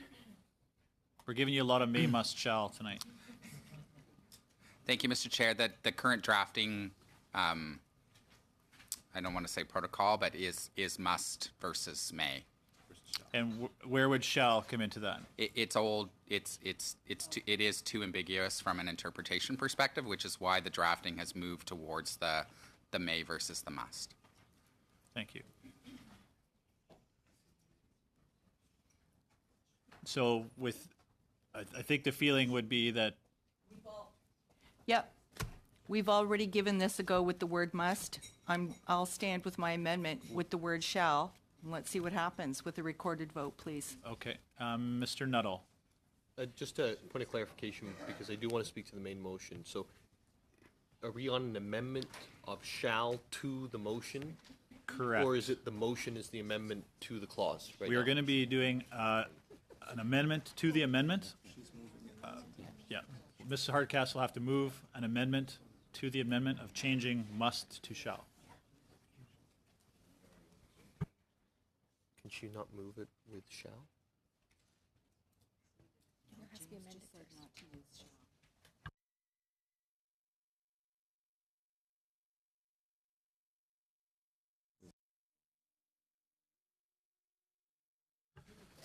Okay, so because it's your amendment, Ms. Hardcastle, you can't make the amendment unless we have unanimous consent to Okay. do that.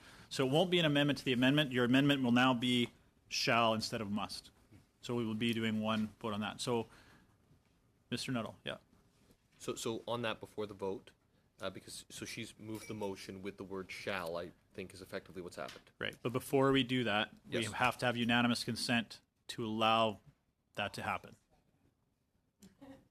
And all we're doing is, do we have unanimous consent for Ms. Hardcastle's amendment to change the word from must to shall? Ms. Falk?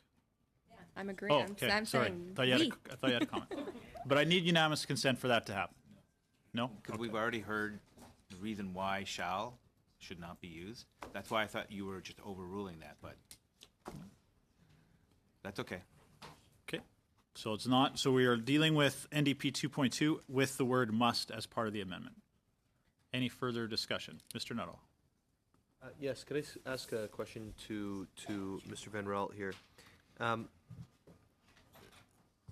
In terms of timelines, the broader picture, it obviously wasn't put into the bill itself. We've heard part of the explanation about that. Is your staff open to any sort of timelines that would provide accountability? Mr. Chair, I think that's a question better addressed to the minister, and that's a political question. The public service loyally implements. Mr. Van Rel, is it your recommendation that there are timelines within the bill that provide an opportunity to understand how successful the private sector and public sector are being at achieving a barrier-free Canada? So again, Mr. Chair, the role of the public service, we have provided our advice to the minister, and we will loyally implement. Mr. Van Rel, Mr. Nuttall. is it your recommendation, or has it been recommended by you and your staff, that there are timelines attached to the goals of which this bill is trying to achieve? So Mr. Nuttall, second. He's asked the same question, and they've answered the same question. And he's asking it a third time. I don't understand why we keep asking the same question and getting the same answer. Thanks, Mr. Rumi. I'll just let Mr. Van Ralte ask, and then we'll go to Mr. Senga. So with respect, Mr. Chair, the advice that's been provided is a cabinet confidence. Thank you. Mr. Senga. Mr. Chair, this is not the stage to ask the questions now. I think we are just delaying the things. Actually, we should come to the stage where whether we are amendments which we are seeking, are they to be allowed or not allowed, but not to the questions and then debate on that, lingering the things.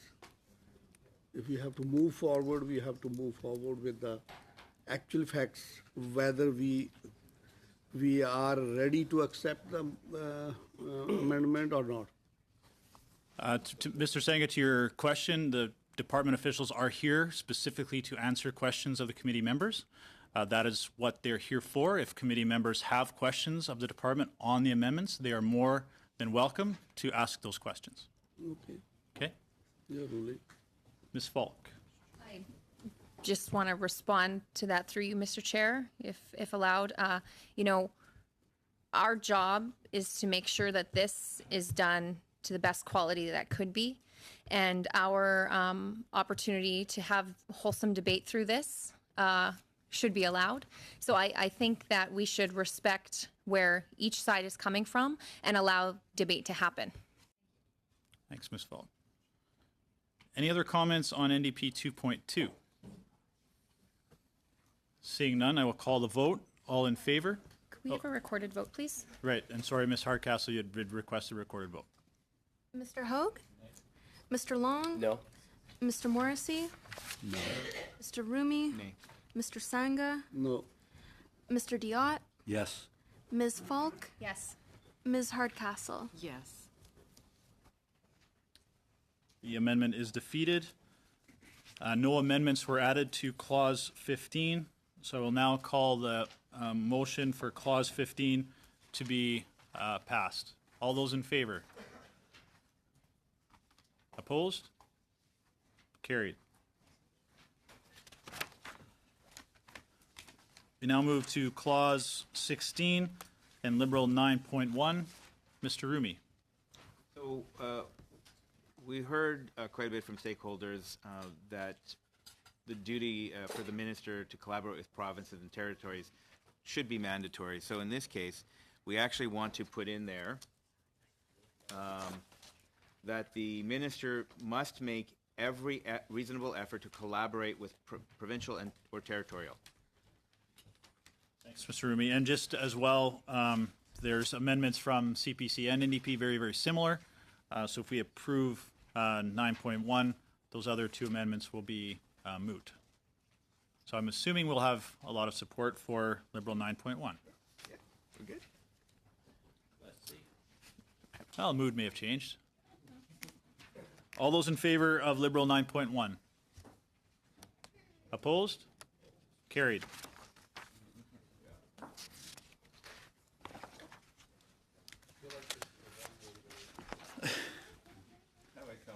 So that is, that is clause 16. I would like a motion to approve clause 16 as amended. All in favor? Opposed? Carried. Now on to clause 17. Amendment CPC 11. Ms. Falk. We are suggesting that clause 17 be amended by deleting lines 4 and 5 on page 7. This would be amended to state that CASDO is an organization independent or at arm's length from the government. And Ms. Hardcastle, your amendment, NDP 3.1 is identical. So whatever happens with this one will be also with yours. Any further discussion on CPC 11?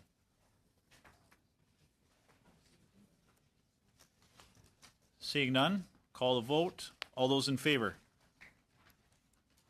Opposed? Denied. CPC 13.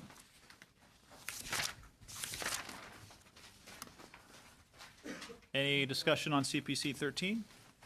Ms. Falk? In clause 17, be amended by adding after line 8 on page 7 the following. The head office must be without barriers. We thought that it's not mentioned at all in the bill, but that the CASDO head office should be accessible, and it should be a building that has no barriers and is accessible to the people that would be using it. Thank you. Any further discussion on CPC 13, Mr. Rumi? Yeah, it's actually already being addressed by ESDC policy, and it's not really for legislation. So that's our comment on that. Can you just repeat that, Mr. Rumi? So it's already being addressed in ESDC policy, right? Head office must be barrier-free, and we don't believe that it should be in legislation because it's already being addressed through a different policy. Any further discussion? Ms. Falk? Do you have the policy that you're referring to? It would just really suck if it's one of these things that gets looked over and then it's not even accessible to the people that are on the CASDO board, which will hopefully be 2/3 of people with disabilities represented, right? Which is what we heard from stakeholders. So perhaps we can get a response from our trustee folks on the other end there. Mr. Van Rolte. We can get that. We can get that policy for the committee. We'll have to get it very quickly for you. The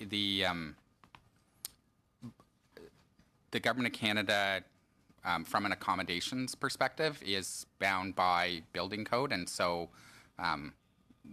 we are, to the extent possible for the standards that are available, accessible. no, go ahead. Okay. Obviously, I'm not the only one who caught that. Mr. Nuttall. So just to clarify, so the CASDO building will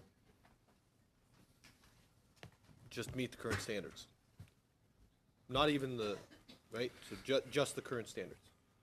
That would be the minimum. The objective would be to exceed current standards where possible. Sorry, Mr. Rumi. And I just want to point this out because whatever the percentage of the board is made up of, whatever accessibility or disabilities that are there, it's kind of hard to say what's going to be needed for that. So whatever those minimum standards are already there. If you have somebody that is part of the board that, for whatever reason, the criteria is not met, they have to meet that criteria, or else that person's not getting into the building, right? So this is part of the challenge. Is there's so many different types of disabilities, and you have to allow for an ongoing evolution. And this is why we keep coming back to timelines. It's an evolution because we're finding out more and more there are different types of disabilities that are out there. Ms. Falk. So, interrupt me if I'm wrong. What we're No, saying. please don't interrupt. Sorry. Trying to keep So things. correct me if I'm not hearing this right. Where I'm hearing is that we have policy in place for this already.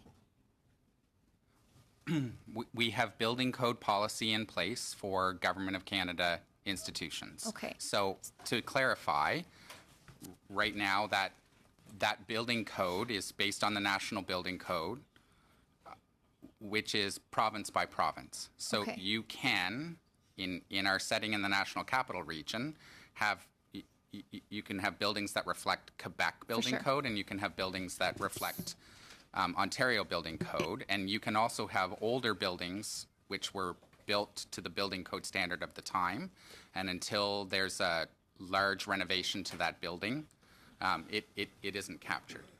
So what I'm understanding that if the codes are good now, the way they are, what are we doing with this legislation? Well, So like I'm just a little bit confused. Like this is an opportunity for us to make sure that this building is barrier free for people with disabilities to access. And if we're just relying on the code that's there now, I'm just trying to understand, what are we doing? What are we doing? So thank you, Mr. Chair. If I could give an example beyond the building code, which is the standard, or which is the example that everybody relates to. My own office space within the Accessibility Secretariat goes beyond and has been assessed beyond building code issues. So we have sound dampeners that are in the ceiling for people with cognitive disabilities. We have put in special rooms for people who have sensory impairments so that they can work in quiet. We have carpeting and wall colors that are in contrast for people with visual impairments. So we have, from a leadership perspective, gone above and beyond what the minimum standard is. And those are built environment issues. But you may recall, Mr. Chair, in my testimony a number of weeks ago, I also talked about issues that go beyond the building code, like wayfinding, policies around allergies, like perfume and food allergies. So there's a lot that goes into consideration when we are designing spaces and we're working with spaces.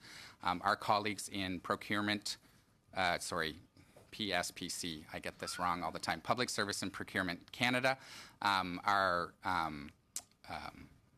helping the Government of Canada itself from a leadership design perspective in terms of those workplaces. So the going forward, Mr. Chair, the important part from a go forward perspective is that CASDO itself will be a regulated entity. So it will, not only will it be recommending standards to the minister, it will be subject to those regulations going forward as the regulations evolve and they improve. Ms. Falk. Thank you, Mr. Chair. So, in the department's opinion, I guess, does it do any harm to have this in the legislation? The head office must be without barriers. Like I'm having a hard time grasping this because I feel like that's very progressive. It's making a statement. It's actually even saying something to people within the disability community that this is an expectation. So is there a hindrance? Does the department feel or believe that there's a hindrance in having this in the legislation? Mr. Van And Rompuy. again, Mr. Chair, we will loyally implement. Thank you. Mr. Nuttall. I'm really struggling. Like, I don't understand how the department which writes a bill doesn't have an opinion. And in this case, it wouldn't be an opinion, I don't believe, of cabinet confidence because it's an amendment that's sort of coming up on the floor of committee. It's really hard to understand how the department which is going to be affected doesn't have an opinion or doesn't have anything to bring to the table on a certain subject. In terms of this exact motion, I think one of the things that I'm struggling with just after what the initial answer was that James provided is essentially without a significant renovation, there's older buildings that basically comply with the building code because it's not a retroactive code, it's a go-forward basis. Yeah. So does that mean that there is a case where it could be chosen to deal with an existing building, perhaps a historical building, and it's not mandatory to update to the standards of today, let alone try to achieve what we're trying to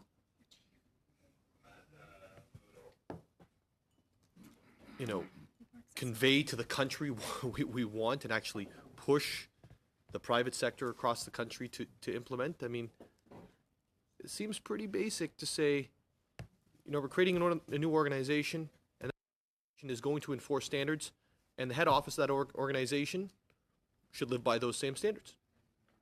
I think that's just practice what you preach. Thank you, Mr. Nuttall. I don't know if that was a question. Mr. Hogue. I think that, as I understand it, trying to grasp it, the principle is the same, whether it's in policy or legislation. What I want you to interpret, but with respect to policy, what flexibility does that give? Because I think we want to achieve the same thing. The principle, I think, is the same in terms of as you're trying to express it or as you are expressing it, in terms of being able to ensure that we accommodate anybody that's going to be going into that building. And I think that's a principle you're espousing. Am I correct in terms of that? That is correct, Mr. Chair. Does having it in policy provide any more flexibility, or is it the principle that is being contained in it being achieved more rapidly through a policy perspective or a legislative perspective? In practice, Mr. Chair, policies can always be updated much faster, and I have far more flexibility than from a legislation or even a regulatory perspective. So if there are a number of changes that are occurring in terms of more effective responses to the needs of people with disabilities, a policy would allow you to adapt to those going forward, whereas legislation would require a change in legislation. Is that correct? That is correct, Mr. Chair. Thank you. Thank you, Mr. Hogue. Ms. Falk. Mr. Chair, I just want to reply through you to my colleague across the way. This particular line doesn't have timelines. It doesn't have anything that really is controversial at all. It's just stating that the head office would be without barriers. So I really don't understand what the pushback is of just, making the statement that this is what it's going to be in the legislation. So, then it's in the legislation.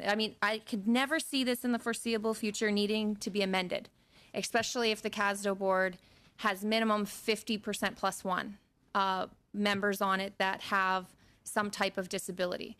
So I'm really struggling to understand why this is such a complicated issue, because we don't have timelines, which we know aren't happening. It's literally just making a statement that the head office must be without barriers.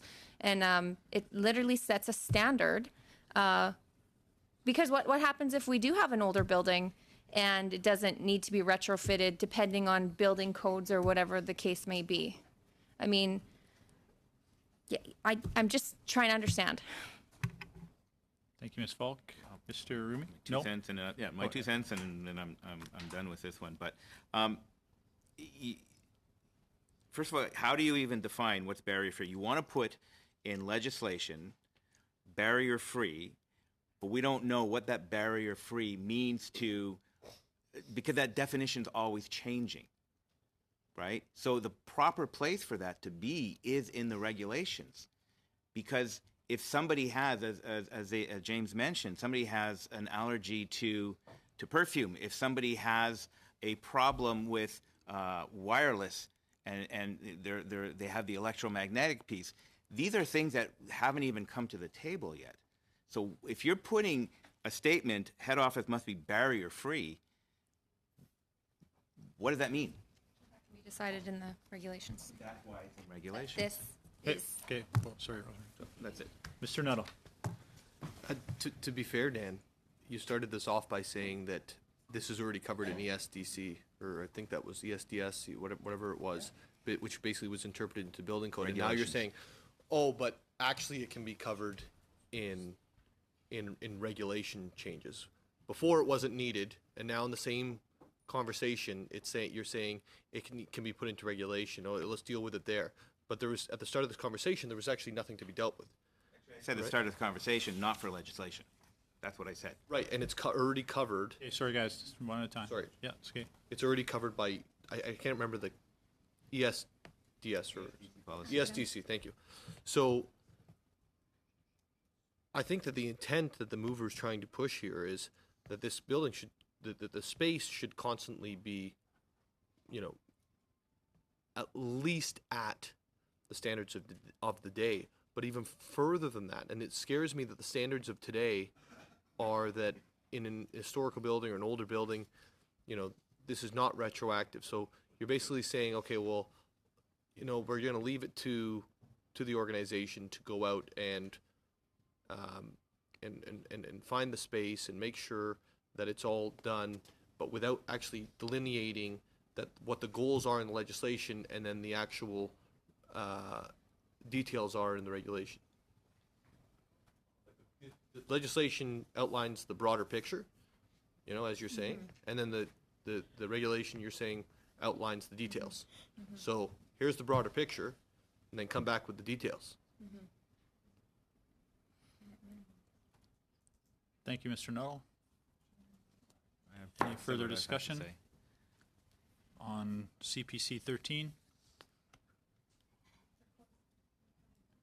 And I've Mr. Chair? recorded vote. Mr. Hogue? Mr. Long? No. Mr. Morrissey? No. Mr. Rumi? No. Mr. Sanga? No. Mr. Diot? Yes. Ms. Falk? Yes. Ms. Hardcastle? Yes. The amendment is denied. Well, we'll be hopeful that the Casdo building doesn't just meet standards, but is the trendsetter of those standards when it comes to accessibility. Now, that is there were no amendments to Clause 17. They were all denied. So I'd like to call a vote for Clause 17 as is. All those in favor? Opposed? Carried. Okay. Cooking with butter. Very good for you. Very good for you. Cooking with butter. Just got to support our dairy farmers. Okay, we're going to go to Clause 18. Now, Liberal 10, just so we're clear on this, if it is adopted, Green Party 4, CPC 14, NDP 4 cannot be moved due to conflict. So I just want to make sure that's clear before we move into Liberal 10. Liberal 10, any comments? It's Mr. Morrissey, it's your amendment. Mr. Chair, this is just a consequential change made that reflects the changes made in 4 and 9, removing the word progressive. Okay. Any further discussion on Liberal 10? Ms. Falk. So this is going to cancel, if this passes, this will cancel out the 3 consecutive. So Yes. because there's difference, are we able to debate? Because there's no timeline, obviously, in their amendment, and we have timelines here. Is that able to be, If it is adopted, my suggestion would be that you try to amend Liberal 10 to have that discussion now, as I am guessing that Liberal 10 will pass. So I would suggest you try to amend Liberal 10 with some of the concerns I that would you may like to have. suggest making an amendment. Oh, The committee, with Mr. Chair, am I recognized? Yeah, Ms. May, Yeah, sorry. the committee's motion puts you in a rather difficult position. I haven't raised it before tonight because I know you had to go very quickly. But the motion that compels me to be here also guarantees me an opportunity to speak to each of my amendments, which are deemed to have been tabled, whether or not they have been, they conflict with another member's amendments. So my amendment, if we're on this point that Rosemary's raised, I do have a chance under the terms of that motion. I haven't asserted it before tonight, as I said, because it's a long night. But I have a right to speak to my motion. Thank you, Ms. May. Ms. Falk, did you? yeah, if I can suggest, so that needs unanimous consent, right? No. For an No, because we are on this amendment. So And you just- were not the mover. So you just move an amendment to the amendment. So you can try to amend Liberal 10. So I suggest moving the amendment, or moving an amendment? That's what I'm trying to Amending do? an amendment. Amending an amendment. Yeah. A sub-amendment. So tribute to the realization of a Canada within 10 years after the day on which this section comes into force of a Canada without.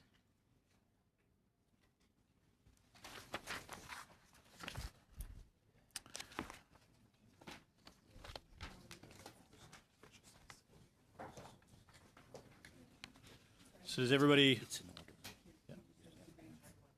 everybody understand the amendment? Any further discussion on the amendment? Mr. Diot?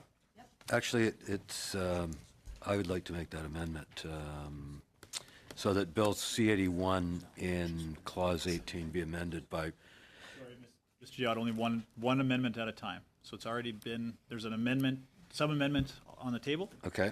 So we'll have to, Yeah, it was the wrong amendment. okay, that so was how being about we read. go to Ms. Falk? Did you Can I retract it? Withdraw? withdraw that sub-amendment, and can you give that another go on what you're trying to achieve here? Give me I know one it's second. late. Give me a second, please. Yeah, that's fine. Tribute to the realization of a Canada. Tribute to the realization. Yeah. Okay, can I just take a minute? Yeah. Is that okay? Yeah. No, no. Right. Suspend if you want. I'll see how long it takes.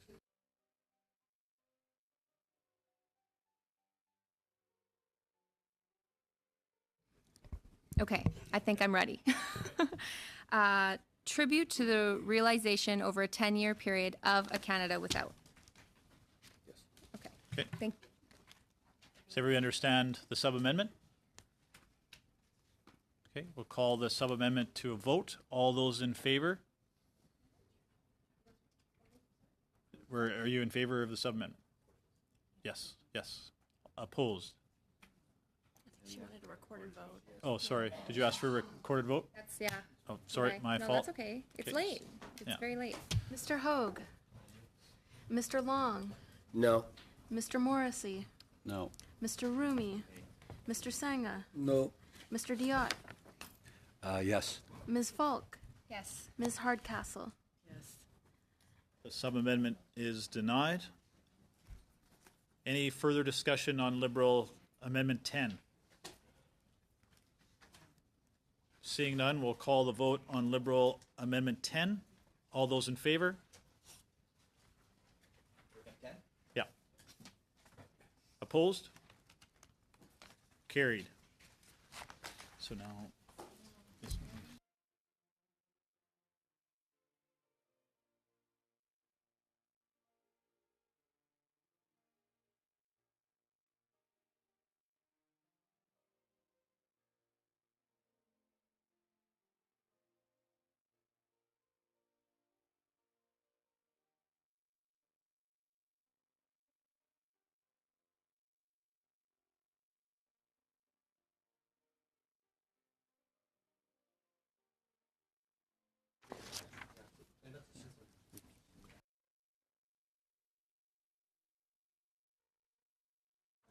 Okay, we move to NDP 4.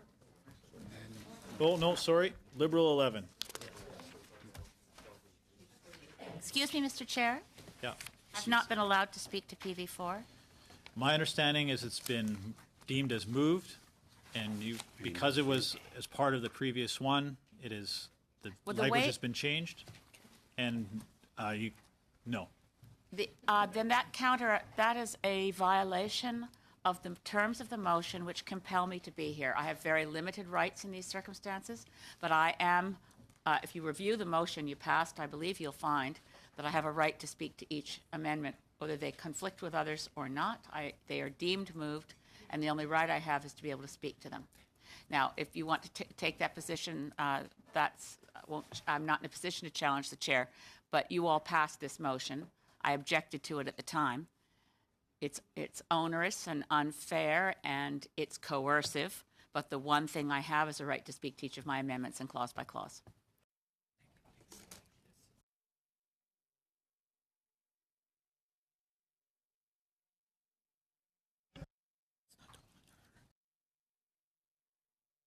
Thank you, Ms. May. I appreciate that, and we will keep that in mind as I move forward. I know you have a few more. I will make sure that we give you the floor at the beginning of when we start the discussion. Okay? Now, Liberal 11. It's Mr. Longs. Any discussion on Liberal 11? Thank you, Chair.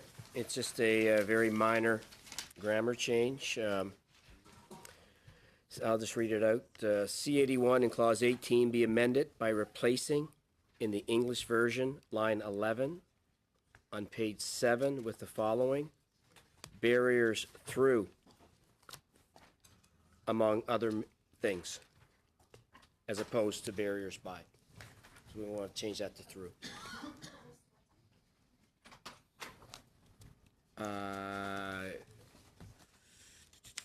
What did you say? Clause 18? Barriers Barriers through, as opposed to by. Barriers by. Any further discussion on Liberal 11? Seeing none, I'll call the vote. All those in favor? Opposed? Carried. CPC 15. Any discussion on CPC 15? Ms. Falk? In Clause 18, be amended, A, by replacing line 12 on page 7 with the following. A, the development and revision of all accessibility standards. B, by adding after line 25 on page 7 the following.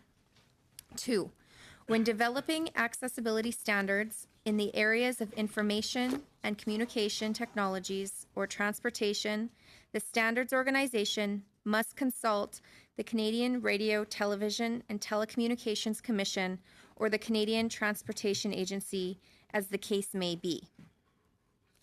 So, reasoning for this, the bill gives powers to more than one body to create accessibility requirements in many areas. The CTA and the CRTC have powers to enact accessibility standards in certain areas, and the CASDO has powers to create proposed accessibility standards, which the federal government may enact into law. This creates a legally complex scheme. It may be difficult for the public to identify which accessibility requirements apply to which organizations. It risks creating inconsistent accessibility requirements. Thank you, Ms. Falk. Mr. Nuttall.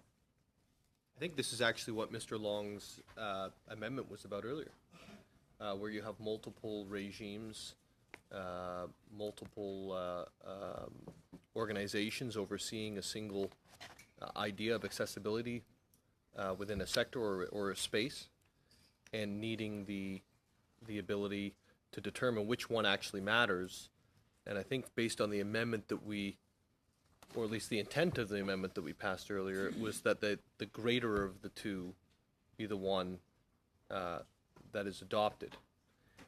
So further to that, it would make sense that we actually conduct or force a conducted consultation throughout that process because it is likely going to be, very complex, and, ignorance shouldn't be an excuse at any point through this process, but if there's multiple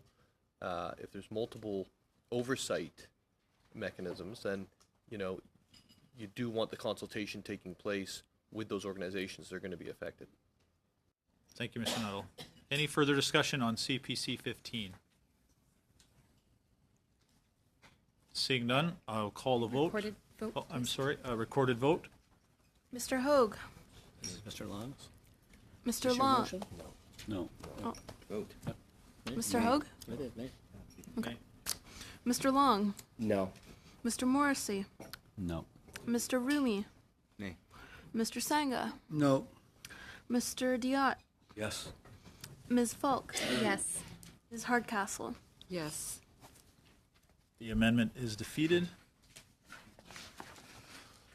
Mr. Hoag, I think that chair is way too comfortable. Everybody in that chair has had a tough time tonight. It's a lazy Like, boy. is it a massage chair? It's a lazy boy. It's the previous meetings I was at that have Yeah. put me to sleep. I'm trying to come back. Thank you. We now move on to CPC 16. Any discussion on CPC 16, Ms. Falk? Asking that in clause 8 be amended by adding after line 25 on page 7 the following.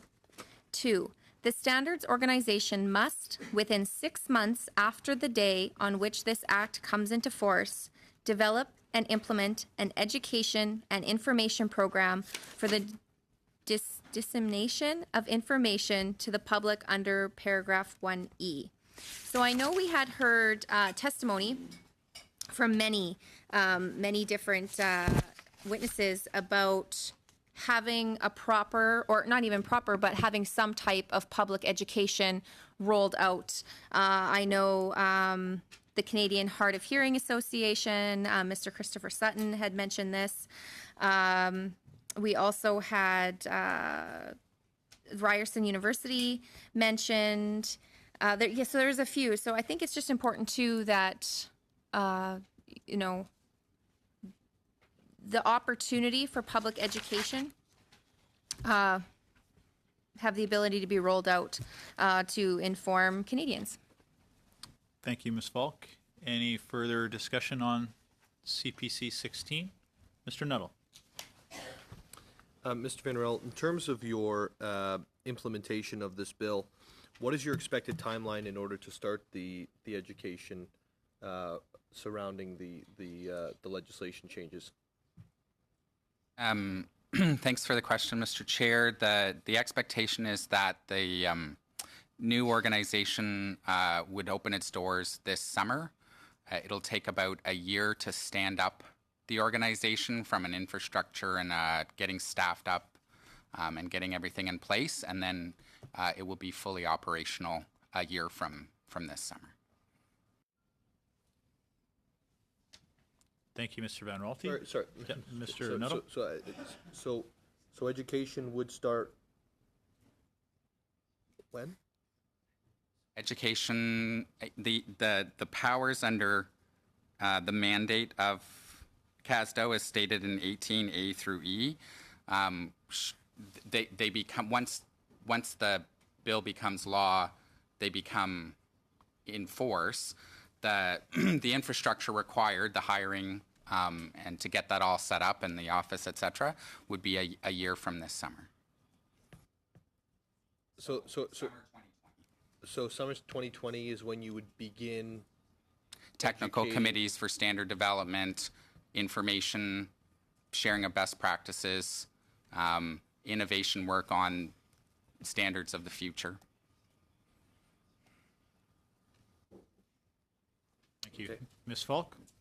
I just want to follow up. On October 22nd, so in committee, Ms. Barbara Collier, she's the Executive Director of Communications Disabilities Access Canada, quote, I just want to say that I was stressing the scope of the issue of communication access, but I think it's very doable.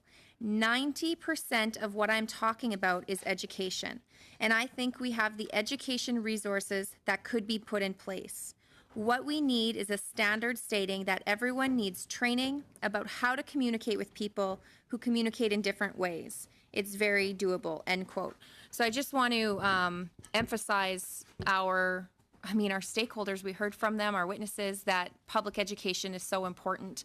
And I'm a little concerned from what I'm interpreting, hearing from the department, that this might not happen for a year or so, year and a half, 2 years, public education. I think this is too important why we have some timelines in there, because 2 years from now, that's quite a while. Thank you. Thank you, Ms. Falk. Any more comments on CPC 16? Seeing none, I will call a recorded vote. Mr. Hoag. Mr. Long. Nay. Mr. Morrissey. No. Mr. Rumi. Nay. Mr. Sangha. Nay. Mr. Diot. Yes. Ms. Falk. Oui. Ms. Hardcastle. Yes. The amendment is defeated. We now move to Green Party 5. Ms. May? Thank you, Mr. Chair. This is another attempt. What this does to Clause 18 is add a second section.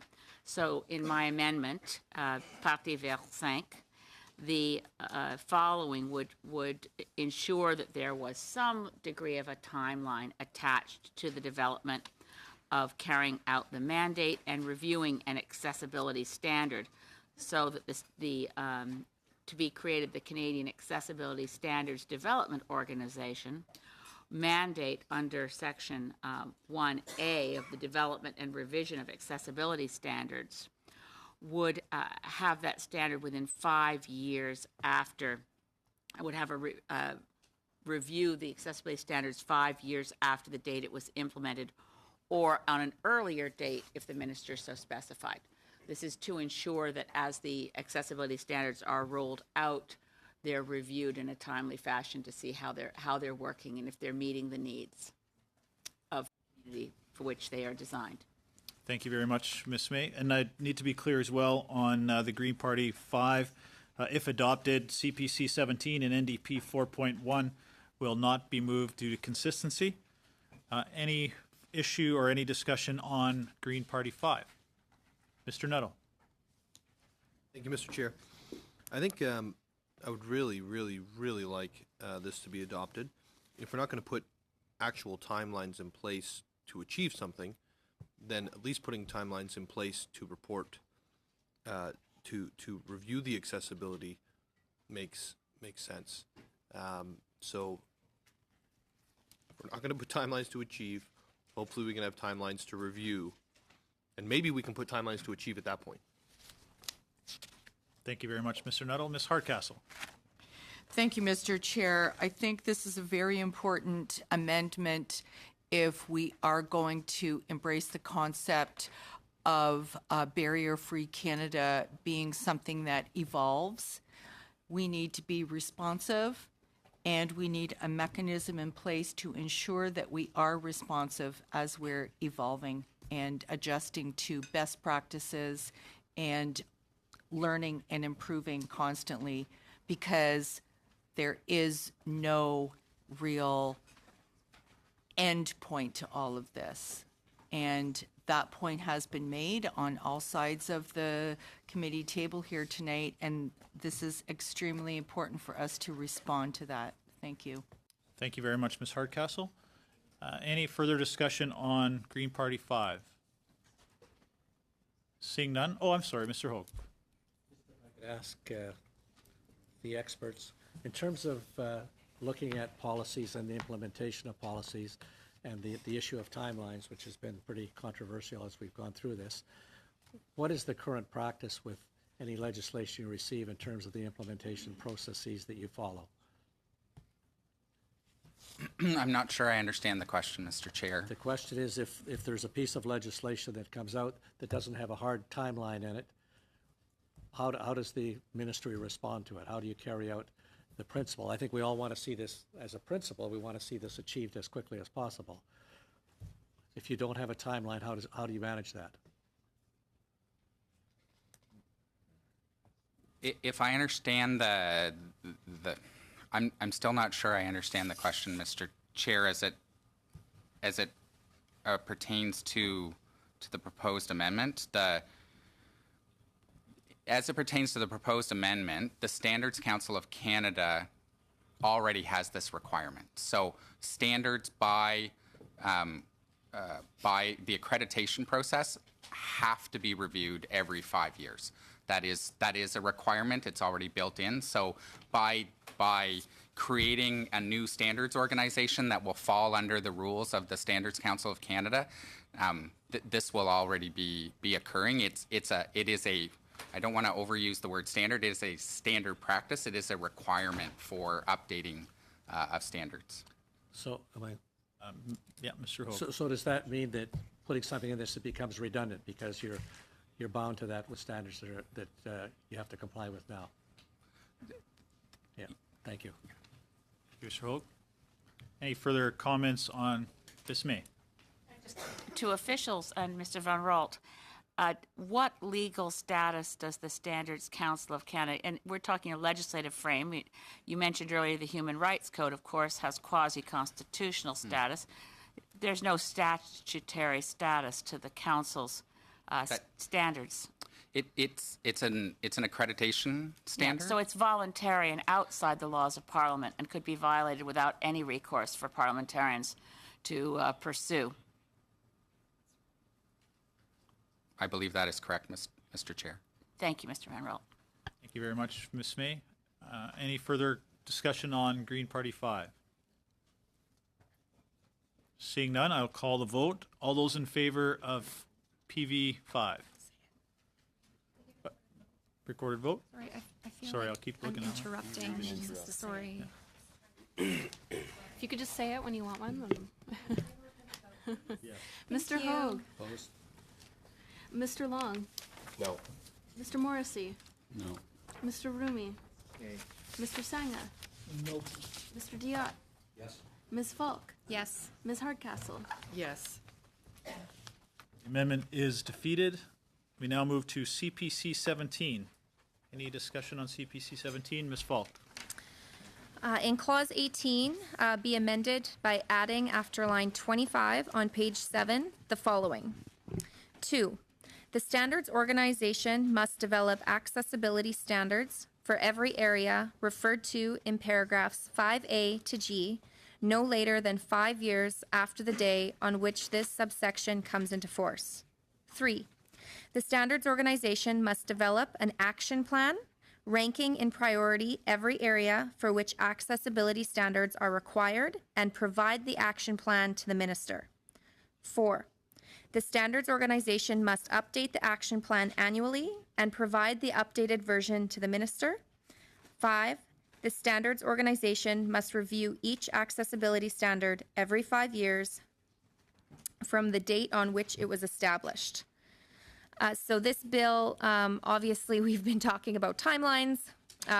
We believe that it should include timelines by which CASDO must develop accessibility standards in employment, the built environment, information and communication technologies, the procurement of goods and services, the delivery of programs and services, and transportation 5 years after coming into force. Thank you very much, Ms. Falk. Any discussion on CPC 17? And I should also mention, Ms. Hardcastle, if this is adopted, NDP 4.1 will not be moved for consistency. I believe they're very similar. Mr. Nuttall. Yes, thank you, Mr. Chair, through yourself to Mr. Van Ralt. Are these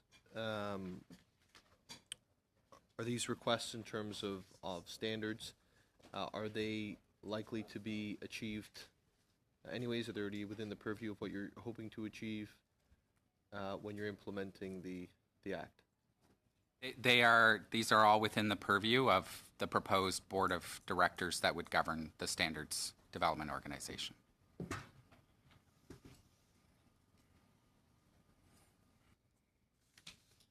Thank you, Mr. Nuttall. Any further comments?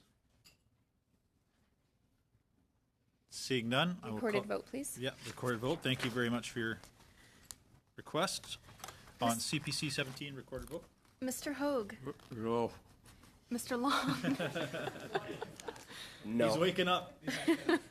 Mr. Morrissey, No. Mr. Rumi, Mr. Sanga, No, please.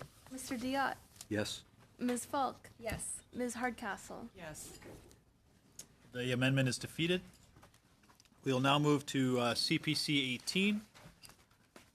Any discussion? Ms. Falk.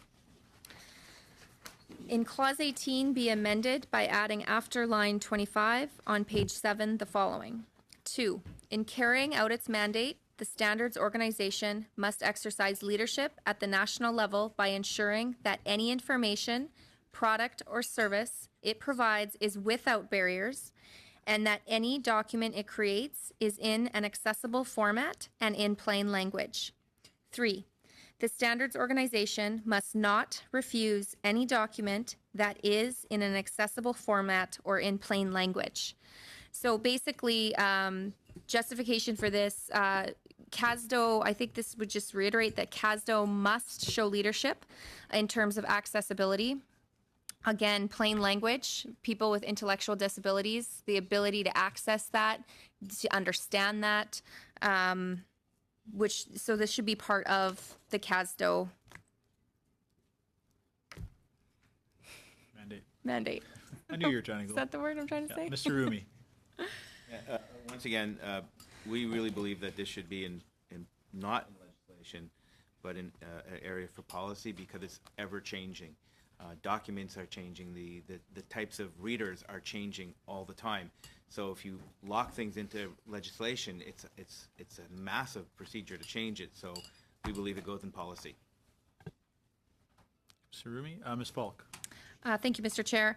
I don't believe that this is actually giving definite ways that literature could be accessible. I think it's actually just stating that it will be accessible, however that may be. Plain language, I mean, that's something that we had heard from stakeholders that it was important because people with intellectual disabilities aren't able to access majority of information. And I think by just having this in there, it's just setting a start point. Nobody's saying that this is the I can't even talk, it's so late. This isn't everything, right? This is literally just a starting point where the regulation can come in and be a little bit more definitive. Mr. Nuttall. Yeah, I think it also applies to actually the regulation itself too, in the sense that when the regulations are put in place, they actually be in easily understood language as well. Because it's actually the point that I didn't do a great job of making earlier on with regards to the differing standards from different organizations, that if I didn't understand it and maybe everyone in this room didn't understand it, then it's not necessarily in plain language that can be understood, which is one of the things we're actually trying to tackle through this bill. It's very ironic. So putting in place this into the legislation itself would actually therefore define it going into the wording of the actual regs themselves. Thank you, Mr. Nuttall. Mr. Rumi. Sorry, and again, just to respond to that, we heard time and time again of all the pillars, the one that was missing was communications. And that'll be one of our amendments, is that we will be introducing a communications pillar, because that's what we kept hearing was so critical, was that pillar of communication. So we will be introducing that throughout this long, complicated process. But, and again, for me, we have PDF documents that can't be read through machine learning. So the technology is always changing, and that's why, again, it's a policy thing, not a legislation thing. That's right. Yep, Mr. Nuttall. I hear you. I totally hear you. But this doesn't actually say anything about specific documents. It's actually setting a clear policy, right? Which is what this act is doing. It's setting a policy that the standards must reach a certain level, Policy. just to even begin the writing of the actual standards, right? Thank you, Mr. Nuttall. Mr. Sanga. Can I ask one question to James? Is this these timeline things fall under the section 1171B where regulations will be framed? 1171B.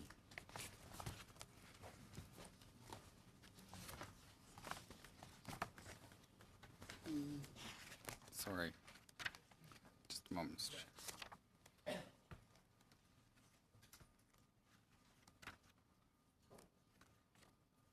Because we will be, later on, we are just dealing with the act here. Regulations will be framed thereunder later on. So all these questions which are now coming in these motions are to be considered under the regulations. Thank you, Mr. Chair. So the issues around accessible format and plain language would be addressed through standard development and then regulation. I would also point out again from an operating policy perspective that the organization itself, CASDO, can get out ahead of that and set those requirements within their own bylaws as set out in the legislation. Bylaws and regulations will be framed later on when this act is already enacted. That is correct, Mr. Chair. So my question next to you is, these motions with again and again coming on the timelines, they are redundant. They are not of any value because regulations will be coming later on. I can't. It's actually regarding the current amendment that's on the floor, which doesn't have a timeline in it. Thank you very much, Mr. Nuttall. Mr. Sanga, we will be dealing with every amendment. If you're trying to say that we shouldn't be dealing with every amendment that there because in your opinion they're redundant, that's not going to happen. The amendments were submitted to the committee and the chair in a reasonable fashion. They will be addressed, every single one, as we go through the process. So I hope that's clear. Chair, I am clear, but with due respect, let me say it again. Regulations are made after the act is made. So regulations will be dealing with these all things which we are now tackling it here now.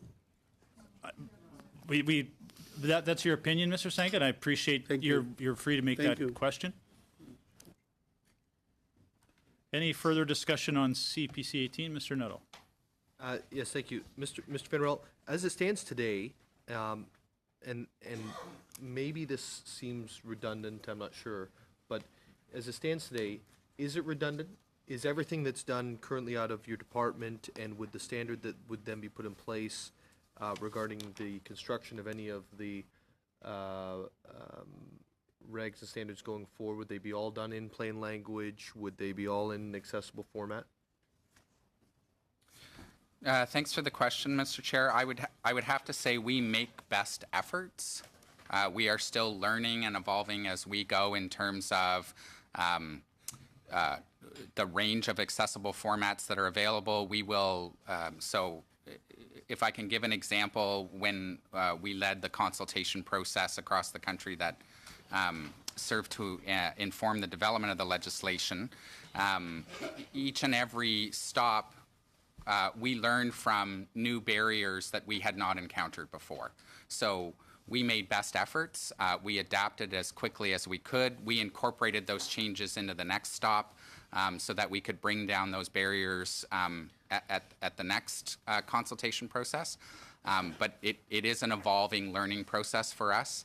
And the same thing on, we make accessible formats and plain language available to the best of our ability.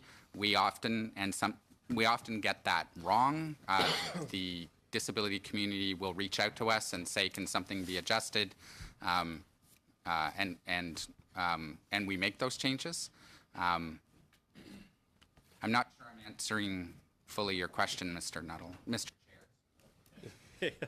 It's late. You actually, no, I do appreciate the answer. I actually, as you're saying this, it kind of struck me why it is I'm struggling with this so much, because sometimes when the Liberal members are talking about, well, that's reg and this is the act, I'm starting to buy into some of the things that are being said. And it actually takes me back, though, to if I think about acts from previous governments, the Transparency Act clearly delineated what the expectations were of members of the government. I'll give you an example. If you serve as cabinet minister, you can't lobby 5 years thereafterwards. That wasn't something that came in, 2 years down the road when they figured out what they wanted to do. They set a clear and concise set of standards within the act itself. And to sit here and say, you know what, we're scared that we can't actually meet everybody's barrier free, so we don't want to set a standard on anything in case we miss somebody. Well, the reality is when you take that approach, you miss everybody. And so, I am struggling with this, and I've listened, Dan, I've listened to what you've said. I've listened to what other members have said. I get it. I get what you're trying to say. It's going to constantly be moving, so if we try to peg it down, we're going to miss people as it's constantly moving. New technologies are coming forth. New ideas are coming out. The institutions like universities and colleges are doing new studies that's providing new information. 100%. But if we don't put the peg in somewhere, in here, I actually do believe this is the right place. If we don't set the tone for the standards, that's a difficult thing to swallow when it comes to accessibility. Thank you, Mr. Nuttall. Mr. Rumi. With respect, that's the point of creating CASDO in the first place, right? That's their job, is to create the standards, right, and to work through policy and the departments. That's what they're doing. It's not being left up to Parliament to create standards. You have a whole new board, a whole new framework, and their mandate is to ongoingly continue to look at increasing the standards and moving the bar forward, right? That's the whole point of CASDO. And they're an entity on their own. That's why the board will be made up of members of that community. We've been living this for a while now. Mr. Sanga. Chair, as legislators, we are sitting here to legislate something. We are the legislators. Now, we have to think here as legislators, not every nitty-gritty of the things, because we have to leave something for the regulations and the bylaws to play with. Our intention is to prepare the BEAR Act in the best possible way, which can serve the purpose for which we are sitting here. Not to go further deep into the things which other people are required to do, but we are doing that duty now, trying to do that. So in that we are not serving the purpose of the act. I think better will be, we should go to legislate this act, to legislate the main wires of the act, not to legislate the sub amendments which are required later on to be done, which are required that they are time to time they require changes. So our intention is to prepare this a best possible good legislation so that it is applicable in a nice way. Thank you. Thank you very much, Mr. Sanga. And I think all of us are here to do the best job we possibly can. I think the discussion that we've heard certainly tonight is there are some discussions on what that framework looks like, what the baseline is to where we start. And just so you know, I think everybody put in about 80 amendments, so there's lots of nitty-gritty things that were brought by everyone. And I think it's important that we have that discussion and go through them. If we want to do this right, then we're going to go through them. Any further discussion on CPC 18? Mr. Nuttall. Yeah, Mr. Chair, I would just completely agree with what you just said in terms of I think everyone wants the best piece of legislation possible. I don't think there's anyone sitting around the table that's going, no, I don't want a good piece of legislation. We may disagree on what that looks like, but I think everyone wants the same thing. I'm still struggling as plain language and accessible formatting. Like this is pretty basic. And so it's either, there's two issues that somebody would have with this. Number one, that it can't be met. And number two, that it's redundant. And so if it's redundant, then it's just as likely to be voted for as is against. And if it can't be met, well, that would be a sad day. So, you know, I find it, I'm really struggling with, you know, we're going to have how many amendments come forward saying we just want plain language, and, you know, if we change the language to say that all communications going forward be in a until such a time that the organization set up be in a plain language and accessible format. Like, does that do the deal? Like, I'm just trying to understand why why no, you know? Like, It's like, Look, Now, this is 5 cents now. Yeah, Right, no, it's at 5 2 cents. And look, and you're right. We all want to do what's right, and there's different philosophies that's on the table here. On our side, this is why we're creating CASDO. That's their role, is to create those standards, because there will always change, right? If we start putting things into legislation, the only time it gets changed is by Parliament having to make those changes, and that's not a very nimble way to take this approach. Part of CASDO is to make sure that disabled people are at the table, helping to make those decisions. That's the whole point of this. And if they're at the table making those decisions, then those are the things that we should let. That's why we have CASDO, that we want to put this together. So, you know, again, the accessible we all agree accessible documents, but the proper place for it is through policy, not through legislation, because it'll always change. Thank you. Just as a tidbit, something interesting, I had just learned the other day that petitions can't be submitted to the House of Commons on large paper with large print. So it shows you how far we have to go. And I think what we're trying to do is, you know, plain language, accessible format. I think those are important issues to talk about. But Mr. Sangha. Chair, we are giving some certain powers to CASDO and other organizations. This act is giving the powers. And those powers are to be used as and when required at the later stage. So that's the way we should deal now at this time. Yes, we are giving powers to someone. And what is the actually intention behind this one is that the minister has come here, she has stated everything, that how she want this act to go, what type of timelines she is looking for. So let's leave something for the organizations to whom this act is giving the powers. Thank you very much, Mr. Sangha. I would just say to that this shouldn't be how the minister wants the legislation to go. That's why this committee is here, and that's why we hear testimony from witnesses, is they have their feedback as well, and that's why this process is important. But I appreciate your input. I'm going to go on a risk out of limb here. Any further discussion on CPC 18? Seeing none. Do we want a recorded vote? I'm just going on a limb again. No? All right. All those in favor of CPC 18? Whoa. Whoa. It's almost out of time. Wear him down. All those in favor, all those in favor, we'll give Mr. Rumi a chance.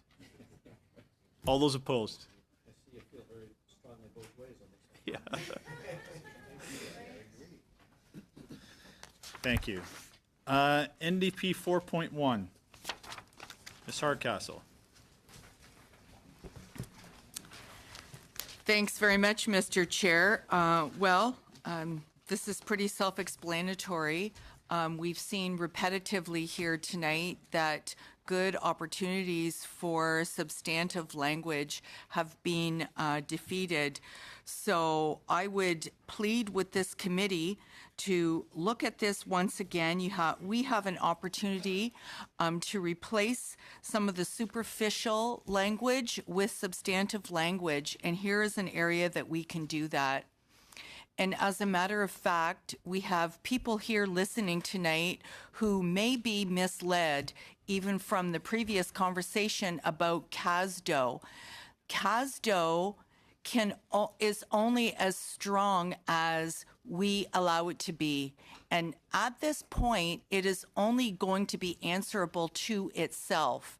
So we have a great opportunity here to begin looking at amendments coming forward as we turn the pages in the future now for ways that we can do something in a more substantive way. So this is a repeat of a theme that we've already been seeing, but it's something I think that we really have to look seriously at.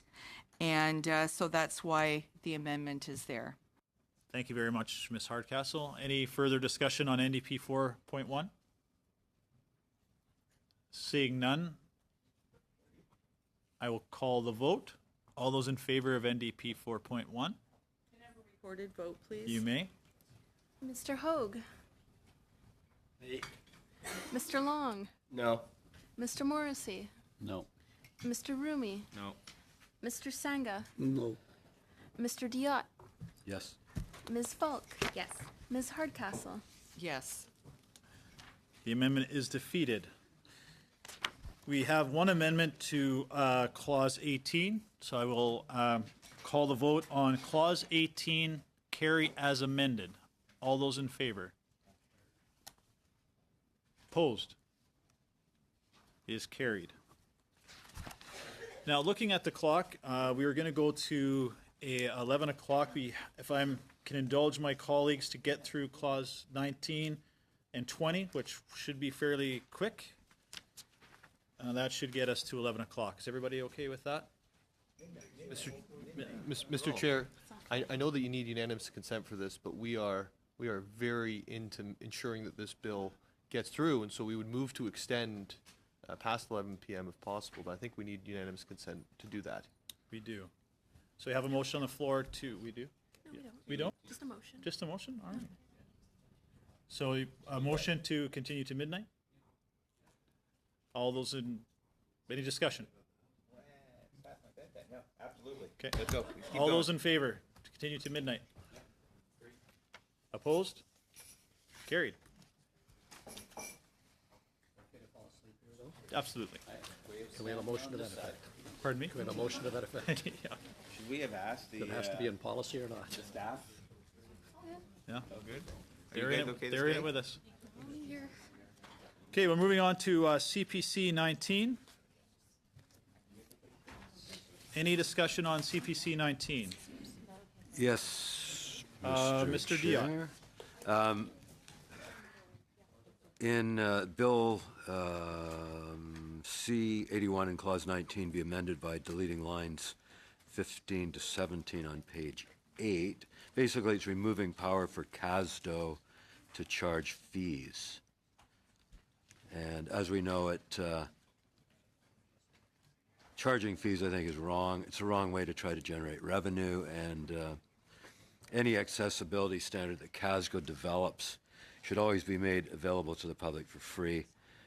I don't think it's in anybody's best interest that a fee should ever be charged, and this fee will actually be a barrier for people with disabilities who want to get a copy and spread the word to other people with disabilities.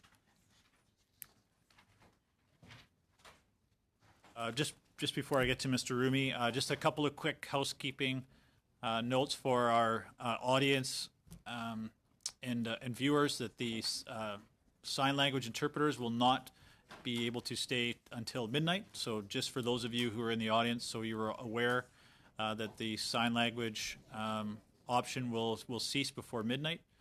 We'll do it after the meeting in post-production. Yeah. Mr. Chair, I think that maybe then we should vote not to extend, Okay. undo our vote, yeah. Good point. That fairness, we didn't know that prior to that. So I would entertain a motion to end at 11, or that when we're done the clause 19 and 20. Is that okay with everybody? Okay. Thank you for bringing that to our attention. Okay, and also I just wanted to mention with CPC 19 for Ms. Hardcastle, if CPC 19 is carried, yours is identical to this, so you may want to speak to this one now. If this is approved, yours will not be brought to the table. They're identical. Make sense? If it's approved, I'm going to miss out on my opportunity to speak on it. Is that what you're saying? You can speak on it now because they're identical. Okay. That's what I'm saying. Yeah. So, Ms. Hardcastle then? Okay, thanks. So charging a fee for any accessibility standard that it develops or revises, and any information, product, or service that it provides under this act seems to be counterintuitive to the spirit and the intent and the purpose of this historical legislation. Thank you, Ms. Hardcastle. Any further discussion on CPC 19? Mr. Rumi, sorry. Okay. Sorry. The other chair likes to ignore me too. So do your friends. Yeah, so do my friends. I'd like. Alexander's okay with you. I'd like to ask the good folks on the other end. Could you actually go into why CASDO would be charging a fee and explain that a little bit more for us, please? Thank you for the question, Minister Chair. This provision would allow CASDO to charge fees for its efforts. There will be limited resources in terms of standard development, so another organization, whether it be a province or a territory, or whether it be a municipality, or whether it be from the private sector, could ask CASDO to take on extra standard development work, and they would be able to charge back to that organization for that work. So this is specifically to organizations that will come to CASDO and say, hey, can you develop this policy for us, or can you develop whatever, the standard for us? So in essence, it's contracting out its services. Above and beyond its regular workload. Above and beyond its regular work. Okay, thank you. Ms. Falk. Thank you, Mr. Chair. I think if there's a way to make that distinction in the legislation, just because I know we heard from many of the witnesses that many people that have disabilities actually live in poverty or have very limited income. So if there is somebody that has a disability that wants to access this is actually a barrier preventing them from accessing it, because who's to say that they have extra money laying around to pay for paper? So I'll go Mr. Hogue first, and then Mr. Well, as I heard the explanation, there was nobody with a disability that would be approaching this, that these are done through organizations. Is that correct? Like, who else can? Mr. Van Ralt? Yeah, just give him a second. Sorry, I'm just going to take a moment to consult, if I may, Mr. Okay. Chair. Mr. Rumi. Yeah, don't be pushy. I'm sorry. Same question? Yeah, same question. So you don't want to go? I'll depend on what the answer is. Well, his first explanation was that it was only organizations. Just so you know, Mr. Sangha was ripping.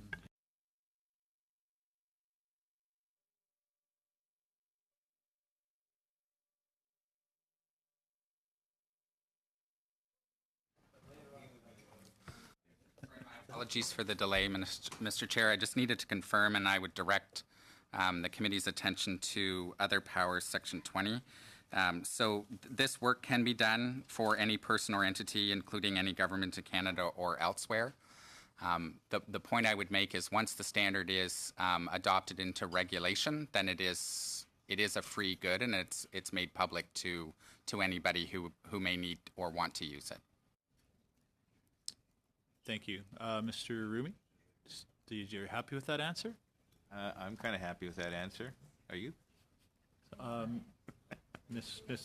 Falk, yeah, So does that include nonprofits then that would have access to that? To the regulation, it would. So anything that would there ever be a instance where there would say a nonprofit need to request something and have to pay?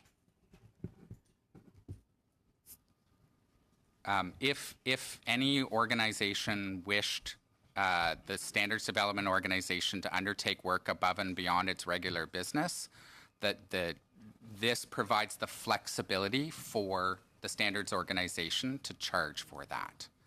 It's flexibility. It's a may. So again, the Board of Directors could set policies about who it would charge for what.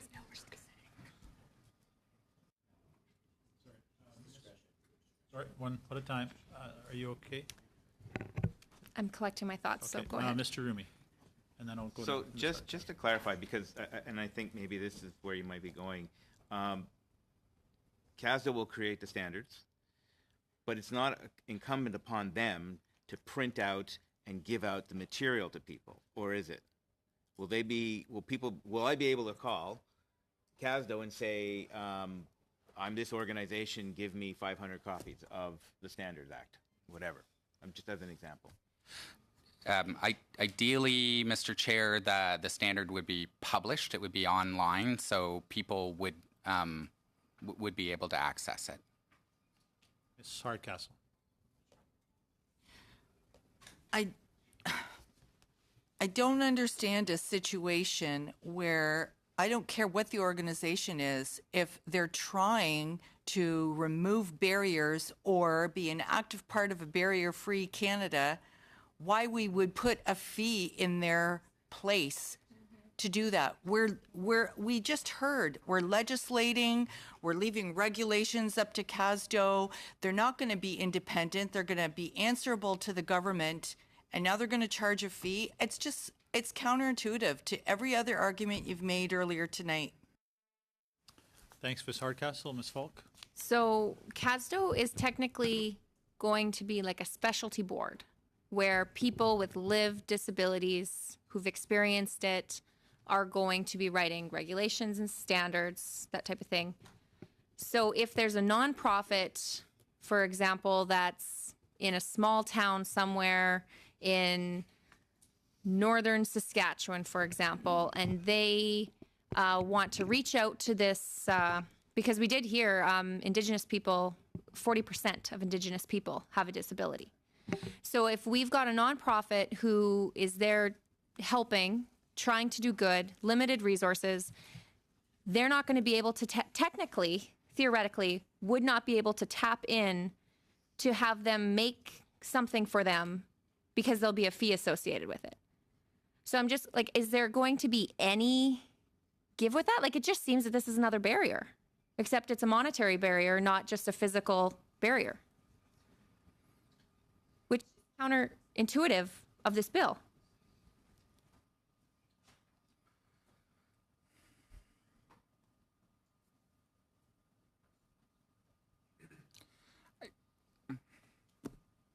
Again, Mr. Chair, it's permissive. CASDO will set its priorities. It will set its priorities in consultation with the minister. It will have, it will follow out those priorities. The challenge will be that it can't be working on everything for everybody at the same time. Thank you, Mr. Van Ralt. Mr. Rumi. Perhaps could you just maybe give us an example of who would pay for something? Like, just give me an example of, so if I'm an organization and I go to online and you have the resources, I can download those resources for free. When would I come to you in a situation where you would charge me to do something? What kind of an example would that be? So, off the top of my head, Mr. Chair, there is an area of technology which is very important to everybody, which is point-of-sale machines. So we access those in businesses. We use those in banks. You use your debit card or your credit card. There are many different governments and jurisdictions that have a role to play in the regulation of point-of-sale machines. And you may have leadership from Canadian banks that say, we want to get out from under all of the red tape of all of the different regulators, and we want CASDO to give priority for us so that we can offer our citizens and our clients accessible point-of-sale machines. And we don't want to wait for the next round of standards because you're developing Standard 1 and Standard 2. We want to be able to we want CASDO to develop the standards on those point-of-sale machines. Thank you, Mr. Remy. Ms. Falk. You know, it just sounds like there's a lot of things that are left up to assumption that they're going to be done. And we all know the saying with assumption, right? And it's just really going to suck if 10 years down the road, the stuff that's being debated here today and tomorrow doesn't get done or is overlooked. So I would really just plea, you know, with this committee that we don't just leave it all up to discretion and presumption, because we heard it from the disability community. They have been waiting. They have never had a voice at the table, and they finally do. And it's going to be a real shame if we leave everything on presumption. Ms. Hardcastle. Mr. Chair, thank you. We heard from the financial service community, actually, and not to put you on the spot, Mr. Van Relt, but they have the impetus to develop their services and not wait for CASDOs. What they told us that they are trailblazing and they're innovating. So I still stand by. I don't see how a fee, how allowing an opportunity for a fee is not going to translate to another barrier or another insurmountable object that an organization or a community that is advocating for the rights of people living with disabilities is going to have to overcome when there's already so many other things that they have to overcome. And it's evident with this legislation that they've been waiting for. There's no teeth, no enforcement, and we just heard it's going to be up to a discussion or a rapport with a minister, not even the transparency and the accountability that we anticipated. Thanks, Ms. Hardcastle. Mr. Hogue. The CASDO board is made up by 50% plus of people with disabilities. So they're the face and the voice of making some of these decisions. So if we're looking at the continuum, if a person with disabilities is applying for something, I think it's pretty clear that those people would not have to be charged. But at the other end of it, if it's Canadian Tire or some big international corporation is asking for a whole bunch of things, that there's that level of discretion. So I think there's a long continuum there. There's some judgments have to be made with respect to that. So I think in those instances that the principle of those people in need, am I interpreting this correctly in terms of the range? I believe you are, Mr. Chair. Thank you. Mr. Hogue. Any further discussion on CPC 19? Seeing none, I will call the vote. Please. Recorded vote. Mr. Hogue. Opposed? Mr. Long. No. Mr. Morrissey. No. Mr. Rumi. Nay. Mr. Sangha. No. Mr. Diot. Yes. Ms. Falk. Yes. Ms. Hardcastle. Yes. So it's defeated. No amendments to clause 19. So can I get a motion? For that one? Yeah, Oh, sorry, yeah. sorry. I'm jumping ahead. Okay. Never mind. So a vote on clause 19 as is. All those in favor? Opposed? Carried. So if I can ask that we do clause 20 very quickly, as there are no amendments tabled. So a motion to approve clause 20 as is. All those in favor? Opposed? Carried. It is now 11:15. We will now end the meeting this evening, adjourn. and reconvene tomorrow at 8 a.m. This meeting's adjourned.